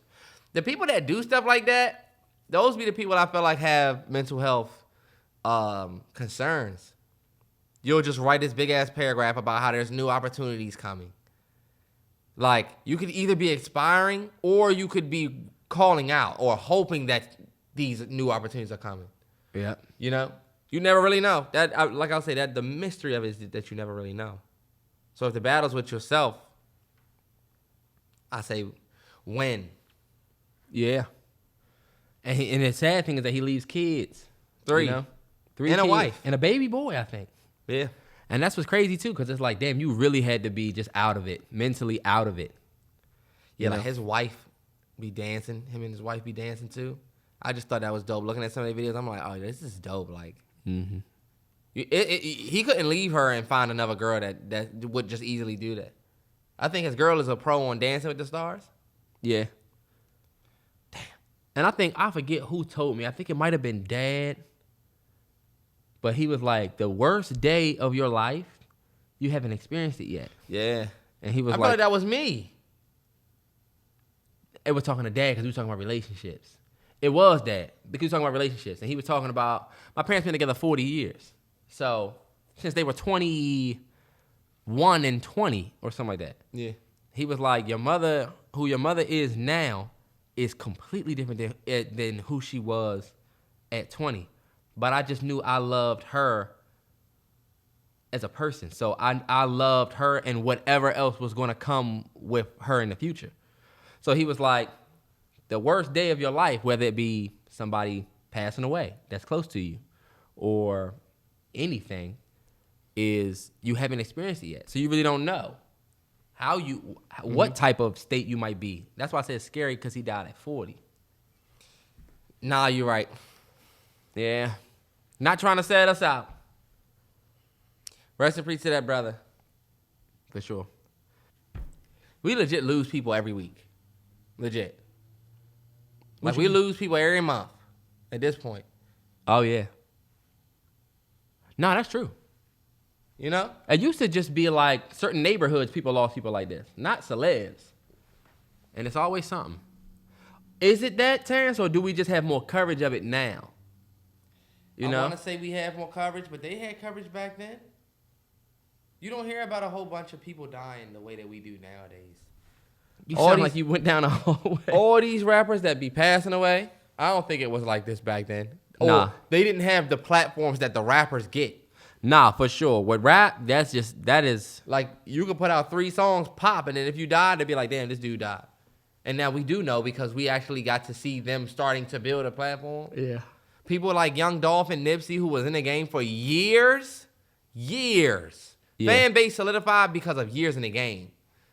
It's like, we watch people like them go the same way we watch a P&D Rock. P&B Rock. A Pop Smoke, who was in his second maybe popping year. Whose potential was there? XXX, Juice WRLD, man, Mac. Like, it's crazy. It's crazy. It's wild. Say this. Gunna got released from prison on a whatever. All I know is he got out. He pled guilty. He pled guilty. He got a 5-year sentence that got pushed down to 1 year. And the 1 year he got out on time served. Time served. All right, bet. Shout out to you for knowing that. But I wanted to talk about snitch culture a little bit, just because it is crazy some of the things that people are saying, right? People are saying, oh, he snitched. He did this. He had to come out and make a statement, right? Because he came out and made a statement, which is, I didn't do this, I didn't do that, I didn't do this, and didn't do that. And even past the statement, people making jokes about him snitching and stuff like that. And while it's all cool, right, and it's just jokes, and people are just saying whatever, it's crazy what that has done to the community. And it's because, think about it. I'm only speaking really for black folks, but the no snitching thing, right? If you take it back all the way to the beginning, right, of slavery, you know, Jim Crow, all the way from slavery through Jim Crow and the opposition to police from black folks. That is completely, it makes sense, right? Yeah. But in later years, it was more so a street thing. Like, you don't cooperate with the police because you decided to join this, you got in this game, and that's how this game is played. You don't snitch. So if you snitching, you breaking code. That's not even just a black thing. That is a mob thing. It was a thing with the Italians. It was a thing with pretty much anybody that has any organized crime, right? Yeah. And so, to me, that's what it was at first. And now it's become like a universal code of everybody can point to you, no matter if you in the streets or if they in the streets. Yeah. It could be a Jake 20301 saying, wow, you did this. It's the same thing that, it makes me feel as uncomfortable as it did when I saw all these kids telling Dirk that he needed to slide for bond. You know what I'm saying? Yeah. And it just let me know how broken shit really is. And the reason why I bring that up is because when you think about, well, you know what do you think about that? Nah, get to your point. All right, bet. But the reason why I bring that up is because I was thinking back when I used to work at the Best Buy, right? Yeah. And I'm not going to use their names, but I will never forget when dude came in the office and I was doing his, it was like a budget meeting or something for a pipeline meeting. Yeah. And he was like, yeah, such and such, I don't really mess with him like that. And I'm like, wow, what happened? Because I'm like, you need to go and get with him and let him train you on whatever, right? Because the person he was talking about had been working there longer than him. He was like, I don't really fuck with him like that. I don't like him. And I'm like, what is it? Tell me what it is. I'd be like, tell me what it is. He was like, it's just the other day we kind of got into it, and I'm not on no snitch shit. So, I mean, it's cool. All right, bet. I'm like, all right, bet. So just tell me what happened, though. Because if y'all can't work together, then that means what? I got to change scheduling. Now I can't have you work the same shifts as him, XYZ. I want to see if it's that serious. And, you can't take shit like that light. Yeah. But he was like, he just be on some bully shit. That's all. I guess because he been here longer than me, it's kind of like some rookie hazing type shit he be trying to be on. I just didn't fuck with what he did. And he was like, I moved this. He had this stuff on the counter that he was getting ready to sell, and I just put it all back. Or I moved it because I was wanting to use that computer. And he said he came to me and put his hand around my throat and was like, don't touch my shit no more. Or something, and pushed him away. And I said, and so what I'm thinking about, mind you, this is corporate. This is, you can't touch me. We're not on the street. You're not in a street game. But you see some of that same logic of no snitching, whatever. Yeah. Done bled into the workplace where you work. You're not in the street. And that's why I said it started off as a rebel against police, and then it became a street culture, organized crime type of thing. But a lot of us have that ingrained in everyday shit. And I'm like, I can fire his ass for that. That's assault. Yeah. We're not in the street. And that's why, like, when I was looking at this shit with the gunner getting out, it's like, damn, people are so bought into that. Like, that has truly ruined. If you think about it, if you really think about it deeper, it's kind of fucked up. That's a little bit more fucked up than. What you're saying is definitely fucked up. And you're definitely right about it bleeding into our culture, like on everyday life shit. With the Gunna thing, do you think that it comes from Gunna being a rapper, and when you're a rapper, that's kind of like one of the woes of that hip-hop lifestyle? 100%. Hip-hop always been close with the streets. For sure. So it's like... For sure. Hip-hop kind of carries street codes. For Gunna to follow that code, for sure, because of the lifestyle that he lives. If he living what he talk about, right, in hip-hop culture... Sure, I'm talking about the response from just random motherfuckers who aren't ingrained in that lifestyle or know anything about that life at all, that have just adopted it from the internet, that want to ridicule niggas that are really going through some real shit. Gunna for sure, absolutely. Like if a nigga like another street nigga was to come out and challenge him like that, all right. It's just so common. You got random motherfuckers. You know what I'm saying? I just didn't fuck with that. Yeah, it definitely became like, even the Sly Pavon thing, it became like a trend. For real. Cool thing, like a funny it's cool thing. to look like you on that type of time. It's almost like you want somebody who's on that type of time to say this. So while incognito, I'm going to just say it. Yeah. You know what I'm saying? And right. And then bringing it back to the workplace, you done bought into that so much that now you working a job and you're not gonna snitch on, but you're not gonna say what bruh is affecting you. Right. You're not gonna say it because of this no snitch clause. Fuck that. In that environment, Some people look at it like respect though. it is. But if you in the I handle street, my shit on my own. But I get it. Yeah. If you're in the street, if you're in the streets, cool. But if you're not really about that life, then if you're being wronged. See, Terrell speak like a manager. I never got that far as a manager. It's not even about a manager, bro. To me, this is me at a little bit more of a mature age than I used to be. Yeah. But I mean, even in the workplace, I won't understand how somebody say, "Yo, I'm not about to snitch. I'm just handling shit on my own." I get that. Yeah, but you ain't handling it, bruh. What you gonna do? I'm gonna smack the fuck out of him when he put his hands on me. And now you don't have a job. You see, that is pride. Because to avoid looking like a snitch, you gonna lose your job. Like I said, some people look at snitching as respect for themselves. They don't got nothing to do with nobody else. Just for themselves, they can't see themselves going to another man for help. And this nigga put his hands on me. That I don't need that help. I'd rather lose my job after I hit you back. Now, I respect. I ain't losing my job for hitting you back. No, I'm not, Terrell. I'm not losing my job for hitting your ass back. You hit me, I can hit you back and still be working here. I agree. Because if a nigga put his hands on me, I can't say I would just not do it. I'm not walk away from that. But Terrance, I'm not saying that. I'm not saying that. Right? Yeah. Because it wasn't like this nigga tried to fight you. You know what I'm saying? Yeah. That's different. But at the same time, we just got to be smarter, y'all. Because at the end of the day, you right. If a nigga touch you, right? Mm-hmm. If somebody come in and touch you, right? Or one of your coworkers push you real hard, right? Yeah. You have responsibilities. Yeah. Let's say you don't have all of the different things that you do and you got one job. You got responsibilities. You got rent to pay. Let's say you got a kid. Yeah. Let's say a nigga mush you real hard. You get up and start fighting a nigga because of your pride. I'm not going to let nobody hit me.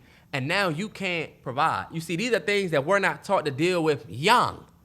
Yeah. You're not taught to think about, you know how niggas step out and be like, I had to step outside because I had to think about everything that I could lose if I snap this nigga. You know what I'm saying? Yeah. That nigga, that person does the right thing. It's Yeah. actually doing the right thing. You know what people will say? Oh, he hit him and he ain't hit him back. He a bitch. Who are you?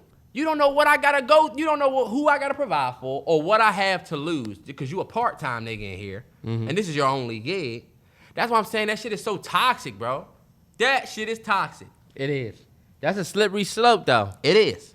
Put your hands on me. I'm gonna have to give you one of them threats that's like, with action coming next. Oh, you know what? We all Like, get off at a certain time. I don't know what the fuck you think this is. Put your hands on me like that again and see what happens. That's an invitation. We all get off at certain times. I have told people, I don't give a fuck if you whip his ass off the clock when y'all are in the fucking parking lot. I won't say shit. Just take off y'all shirts. Fighting y'all, if y'all really want to go to blows, take off y'all shirts and y'all just go at it in t-shirts in the parking lot. I won't say shit. I ain't gonna say nothing. But if y'all doing it here, I'm not gonna let y'all lose y'all job over no beef, some work shit. Cause I know what X has to provide for, and I know what Y has to provide for. You're not putting your hands on me, nigga. I will level your shit right here on this answer center. I used to have one. I had a nigga all on the answer center. These niggas over here fighting. And you're gonna be right back on Indeed doing job interviews saying, oh, wow, strengths and weaknesses. Nah, I'm gonna show the footage. Y'all see how he put his hands on me? What was I supposed to do? Yeah, but you fought and you broke 2 registers, knocked over this, knocked over that. We gotta let you go. I know you weren't in the wrong. I've had a nigga in my face. Remember, I was at work. I got into it with that nigga. This nigga was in my grill, and I remember in that time, I haven't. You know, when a nigga get in your face, that's a different vibe. Like a nigga in your face like this, on some, it take you right back to like 6th grade. You know, 6th grade, that's what it was about. Like you was these young dudes and a dude to come get in your face, and it's like, oh, they about to fight. And before you fought, you were just in a nigga's face for like 2 minutes, like a mini face off. Hit him. Both of y'all don't say nothing. Somebody do something. Yeah, I remember You that. know? When he got in my face, all my adrenaline started rushing. My body got hot as shit. I literally remember in real time saying, yo, I'm about to get active with this nigga. I literally looked at my boy and was like, is he dead ass? I said, "Oh, you tripping for real?" I remember telling him, I said, "You tripping? You tripping?" I held my composure, but like, I'm like, that nigga was just in my face. I could have got active for real, but like, that's something that you was taught though. Do you know that? how all I'm speaking to is how hard it is to probably, if he had pushed me. I'm not thinking about what I can lose. Some people really do lose it. Nah, yeah, you got the wrong one. That composure is taught. Oh, that composure. That composure taught. Imagine. Oh, but you don't want to discipline your kid. So how you gonna do that? Because you got to be the dad that's smacking your son around. That's not true. And I am gonna discipline my kid. I'm just not gonna beat their ass. What happens when a stranger come and beat their ass? Then that is where I don't give a fuck what I have to lose. Terrance, I can't do that. If somebody touches my child, oh yeah.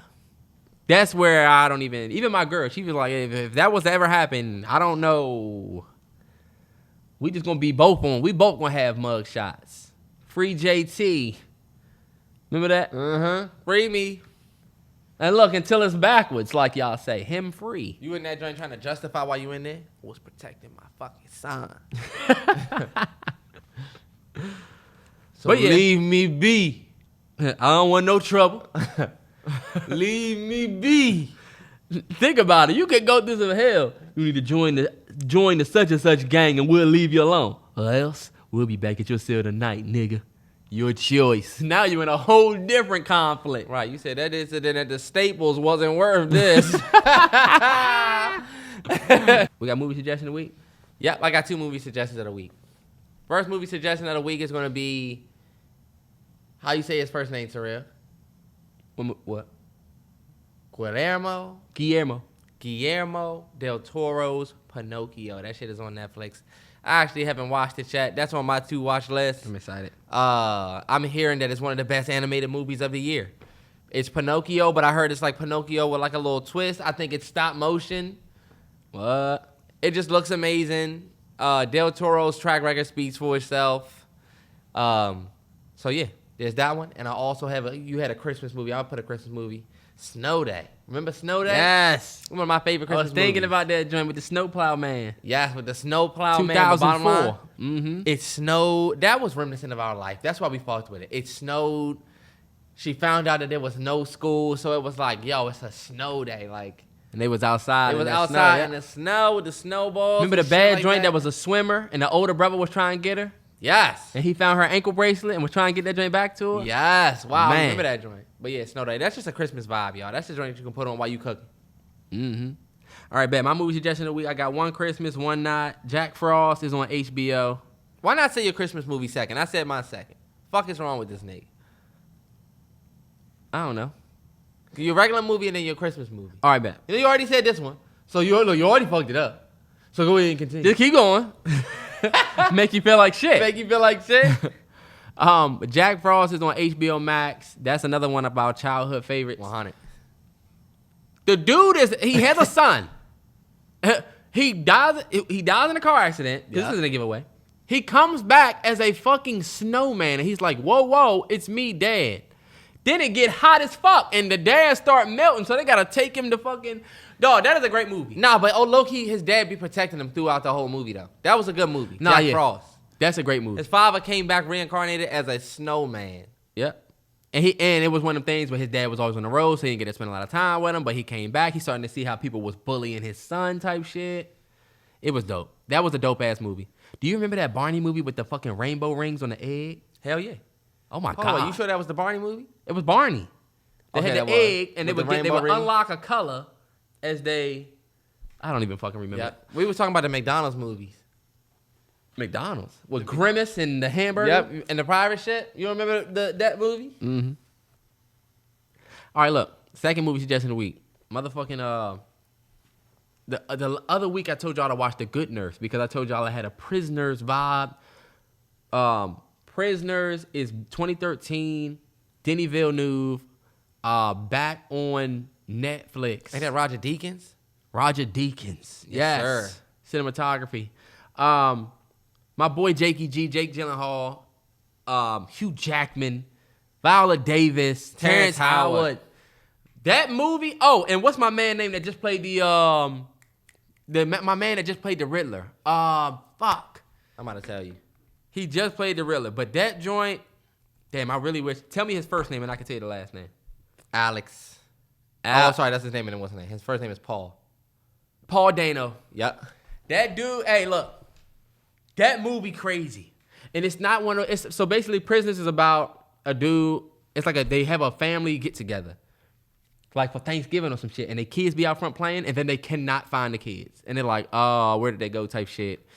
And it's the most realistic, I'm trying to find my kid thing. It's like Nemo in real life with real shit. Nah, it's very much like a novel, y'all. It's definitely like a book you would read. Prisoners has that book, that mystery book feel. You know what I'm saying? Mm-hmm.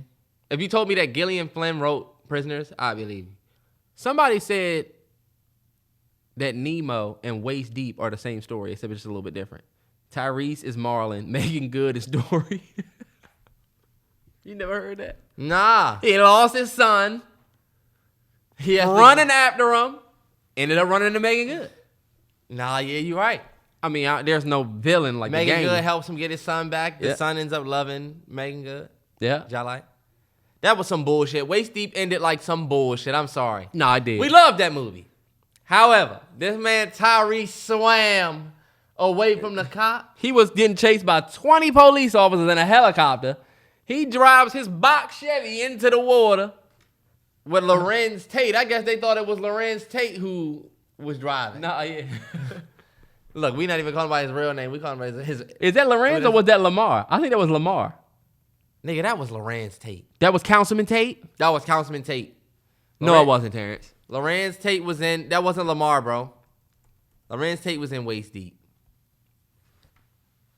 He was definitely in it. Tyrese, Megan Good, Lorenz Tate. Damn. The Game. H. Hunter Hall. He's been in other shit. What do he look like? Let me see him. The son? That's my man from He was definitely the son in Waist Deep. Nah, that's what I know him from. I know him from that. Damn, he look like somebody I know. He do look like somebody I know. I felt like I would see Brian in the gym. You might see him in the gym. Niggas be living out here. Born and raised. And did you know that dude that got the Heisman Trophy is from PG County? Oh, yeah? Campbell? Cunningham, I thought, right? No, what's his name? I think his last name is Campbell, bro. Me and Terrell are horrible with college sports. That boy Jackson. His name don't be nothing like that. Who got the Heisman Trophy, man? Oh, Caleb Williams. Caleb Williams. He went to DeMatha before he grew up in PG. Let's go. Come to fucking, and look at him. Bro, look at him. DC nigga. Yeah. Birthplace, Washington, D.C. Mm-hmm. Bro, come to Washington Commanders with your big bro, who also played at DeMatha. Uh-huh. Yeah, how about that? Can y'all get him? Ain't he a QB? Y'all won't get him, Terrance. Y'all not gonna have the draft pick. He going to Houston. QBs don't go fast. He going to Houston, Terrance. What do you think the Texans gonna pick? They think they're gonna stay with Patty Mills or whatever that dude's name, Davis Mills?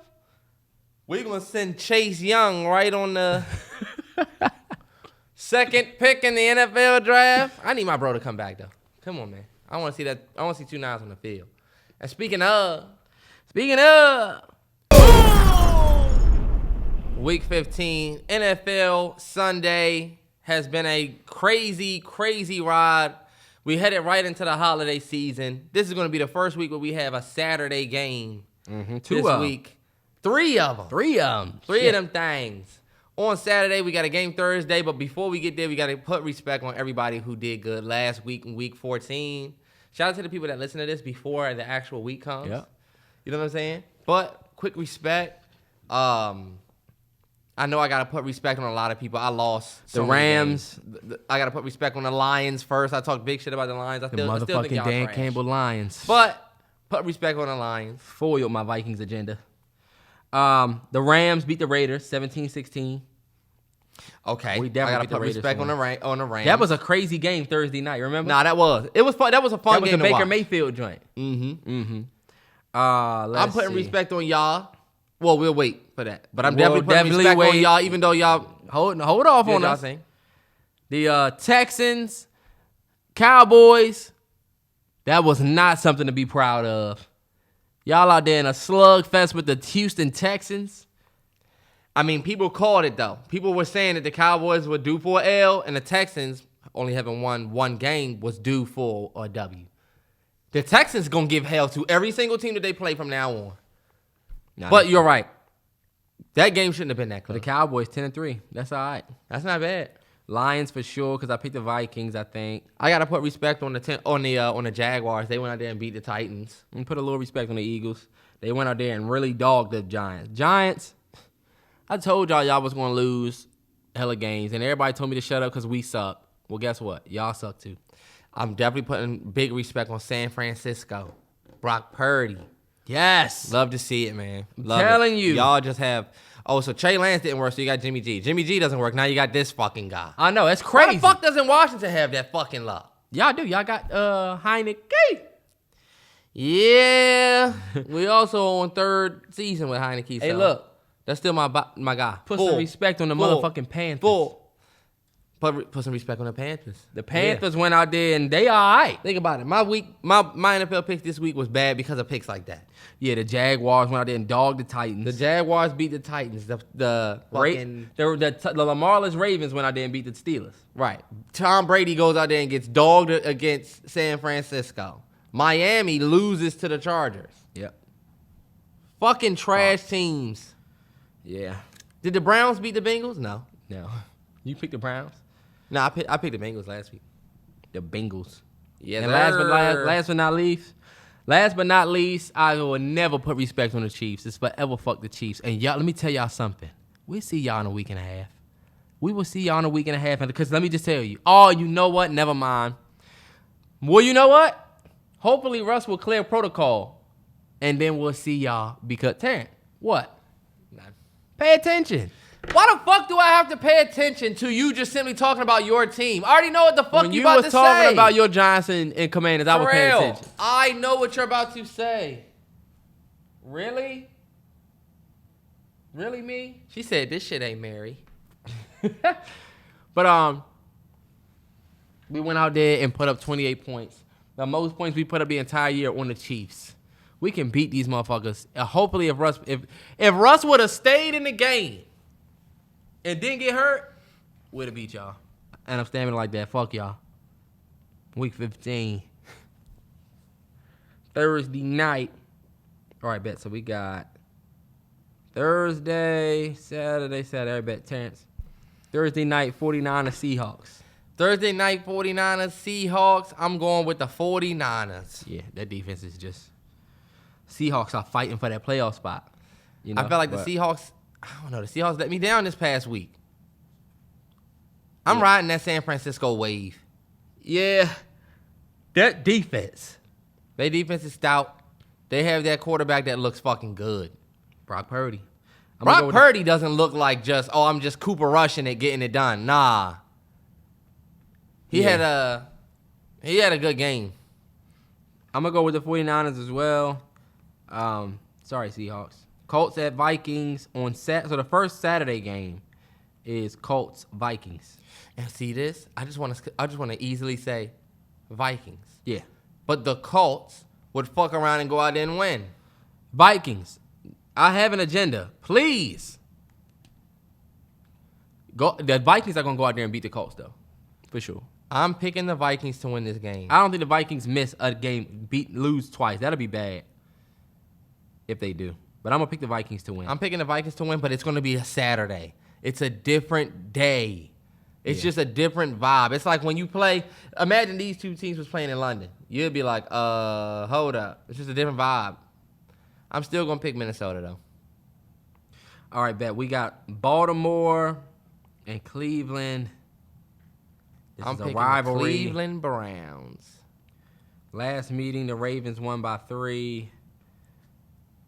I'm picking the Browns. I'm also picking the Browns. If Lamar's not back. Mm-mm. I'm going to pick the Browns. I think Deshaun is finally going to have a solid game. And so I'm going to pick them. Bills at Dolphins, Saturday night. This is a crazy game. I'm going Tua fresh off 2 hot losses where he was very bad. I don't think the fire is out on Tua. I am picking a sweep of the Buffalo Bills by the Miami Dolphins. I think they get it back together this week, and I think they're going to beat the Bills again. That is a very hot take, but I'm going to take the under, and I'm going to pick the Dolphins. I am picking the Buffalo Bills. It's in Buffalo. It's probably going to be cold as shit. It's going to be cold as fuck, and they were saying that weather might get to Tua. Yeah. I'm going with Buffalo because I feel like ain't Buffalo on a hot streak right now? I guess. I'm picking the Dolphins. Who did Buffalo beat last week? Jets. Jets. All right, y'all. Sunday game. That was the last game of the. That's an 8:15 game too, so that's prime time. Yes. Wow, that's gonna be a fucking great game. Yep. Sunday game. What you got first? What do you have first? Because mine is my Broncos game, but I don't think that's Sunday game is ATL in New Orleans. Ooh. I feel like these motherfuckers play three or four times 70 a year. times a year, right? Yeah. I'm going to pick the Falcons.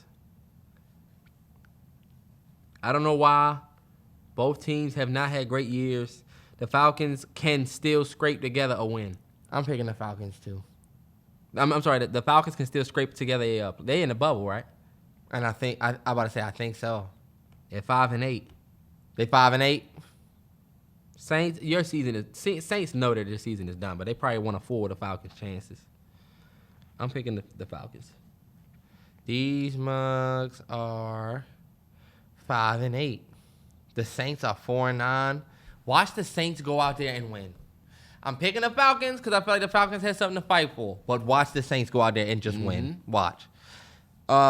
Pittsburgh at Carolina. I'm sticking with the Pittsburgh hype. I'm going with Pittsburgh. I'm going with the Panthers. They just went out there and did that to Geno and them. Didn't Pittsburgh just win? Pittsburgh just lost to Tyler Huntley and them. Oh, man. They did. I'm going with the Panthers, man. The Panthers went out there and beat Geno and them last week. The Panthers are all right, and the Panthers also are in that fight at 5-8. The Steelers lost that game. Yeah. Man, they need to put respect on the Steelers, dog. I feel like the Steelers have. I don't know what it is about the Steelers. I pick the Steelers every week. Mike Tomlin. You know what? Will be his first season under 500. I'm picking Pittsburgh in this one. Watch Pittsburgh go out there and take that dub. Tripping. I'm picking the Panthers. Panthers will win. Eagles, Bears. My boy Justin Fields is banged up, but he's going back in the start. Oh, never mind. I'm not in fantasy no more because I lost. No more playoffs. Damn. My season is over. Somebody asked about my playoff, about how my year went. I was 4-something. It was bad. It was terrible. But Eagles are facing the Bears, who are 3-10, and I'm going to pick the Eagles to win. I don't think the Bears' defense is going to be able to stop that Eagles onslaught. I'm also picking the Eagles. I mean, if the boy Bears win, I'll be super happy. I will be hyped. But I got an Eagles fold agenda, so. I'm picking the Eagles, which would suck if the Bears win. Kansas City versus Houston. There's no shadow of a doubt in my mind. I'm picking the Chiefs. Kansas City. Yeah. But look, you just seen what they did to Dallas. Yeah. Somebody take the under and get paid if they win. Cowboys' easy schedule last has Jacksonville. They're going to win. But then again, that Jacksonville team is also in that hunt. 5-8.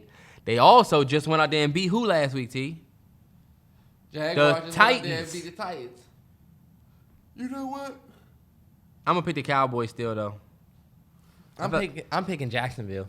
You know what? If the Cowboys struggle with the Texans, Jacksonville could be that team that says, yup, caught you lacking. And it's in Jacksonville? Yep. I'm picking Jacksonville, but I mean, I don't think Jacksonville will win, but I'm going to pick the Cowboys. This one's going to feel good if they do. Yeah. All right, we got Detroit at the New York Jets. Detroit Lions, I had to put respect on y'all last week. I feel like y'all definitely did y'all thing. I need the Lions to win this game. I've talked trash about the Lions for the past couple weeks. I got to prove Dale's wrong. You really do not know who's going to win these games. Anybody can win. Nah, yeah. Both of these teams, that Jets defense is a top defense in the league. Garrett Wilson is probably going to be Offensive Rookie of the Year. That dude, Mike White, is a beast. Their quarterback. He's a beast? Yeah. Well, I wouldn't say beast. He's not like He's been beasting. He's been doing better than they thought they were going to do. He was going to do absent Zach Wilson. Yeah. I'm just going to pick that Lions team, man.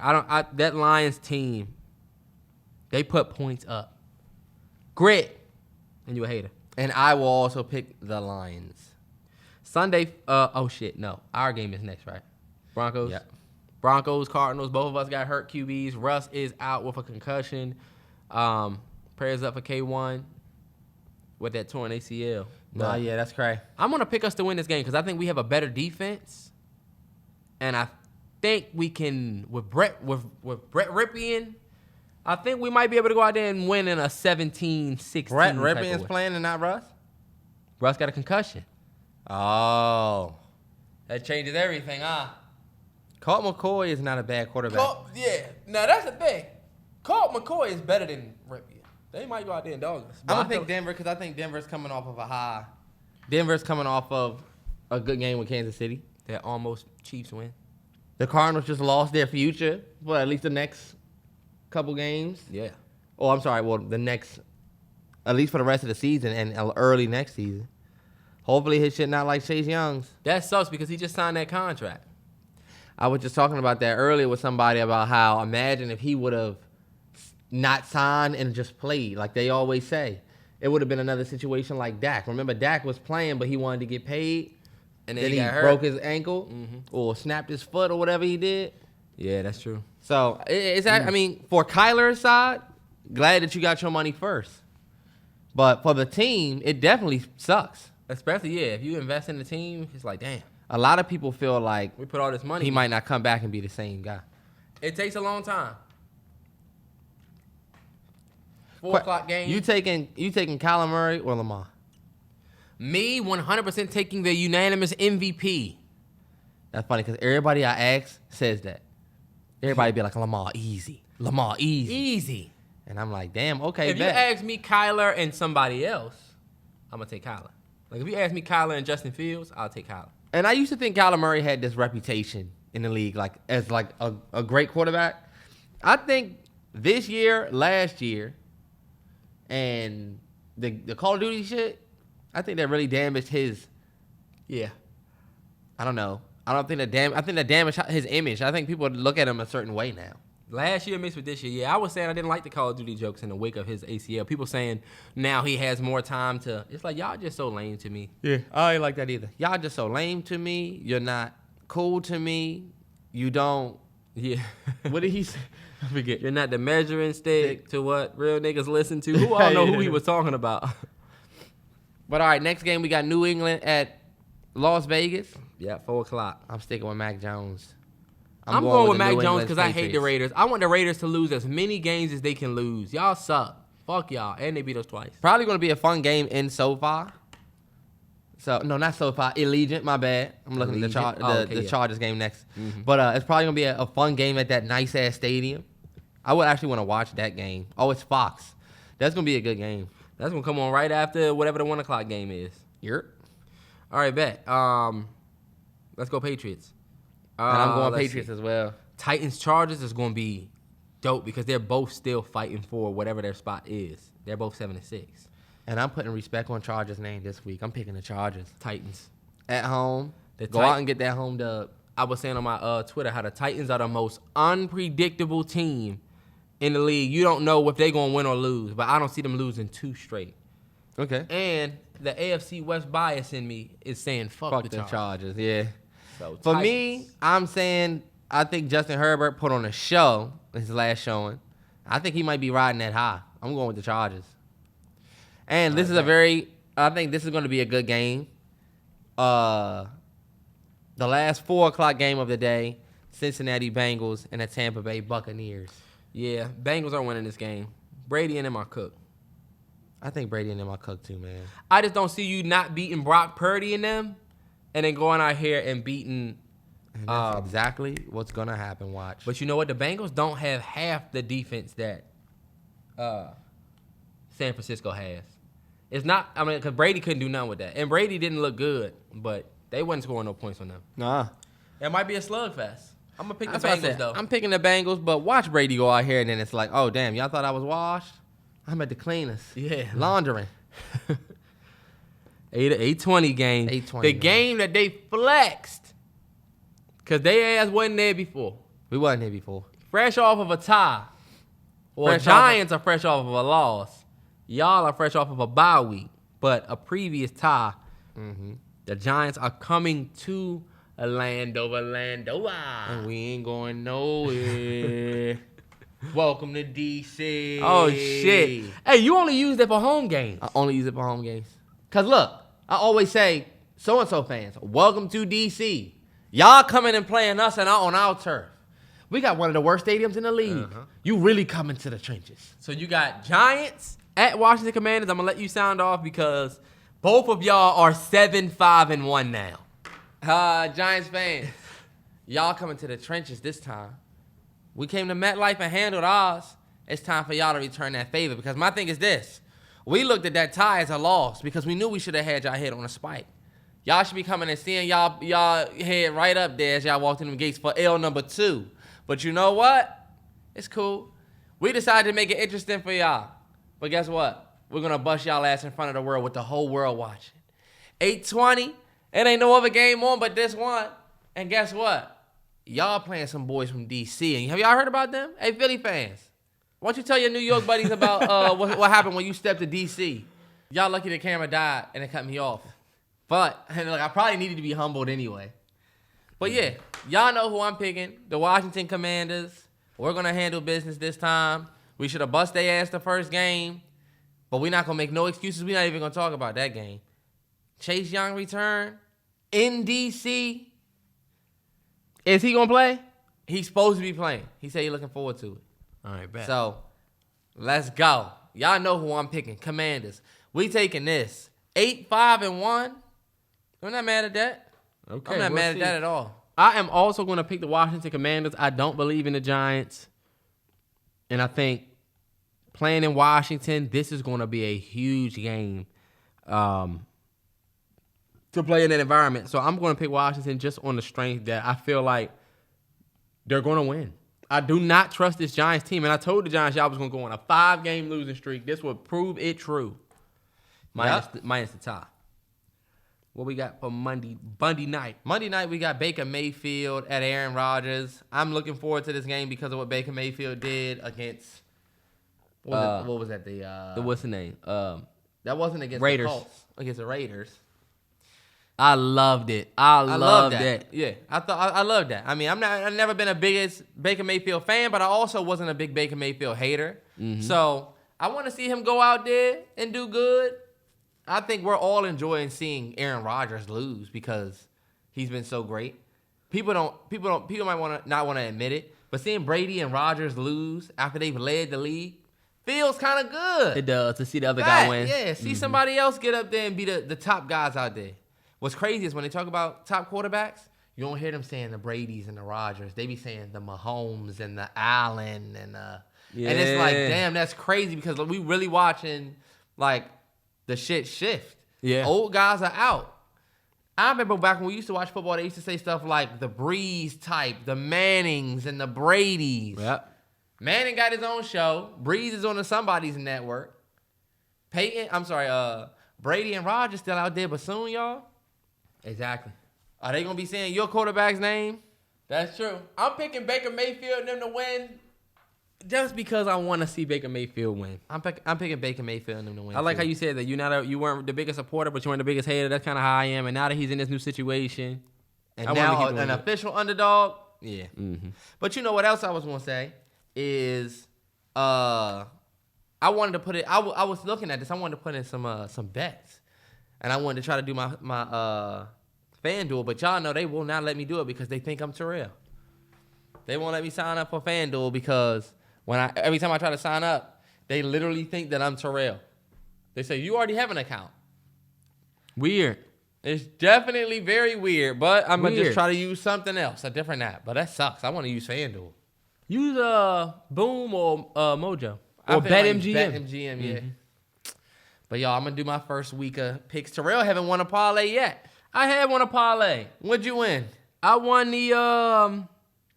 It was a small one where I won $12. All my big parlays have been Trust me, y'all, I've been humble. Look, I wanted to experience it. I've experienced it. I'm not addicted to it. I lost about $120. Oh, matter of fact, I think I got some money in here. I'm about to log in and look at it real quick while I'm on the podcast. I got $17 to use.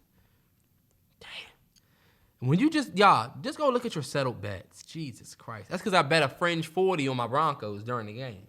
A fringe 40? Mm-hmm. That's because I bet a fringe 40. I bet my Broncos was going to win that game because I was on 10. We was going crazy. And I ended up losing. That's how I be. But I'm ready to jump out there, y'all.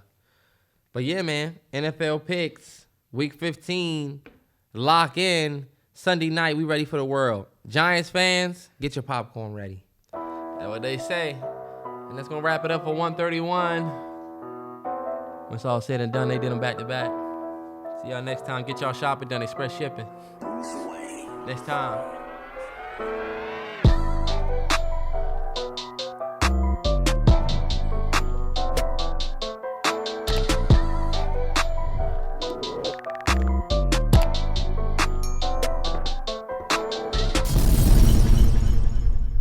You can hear that, fool.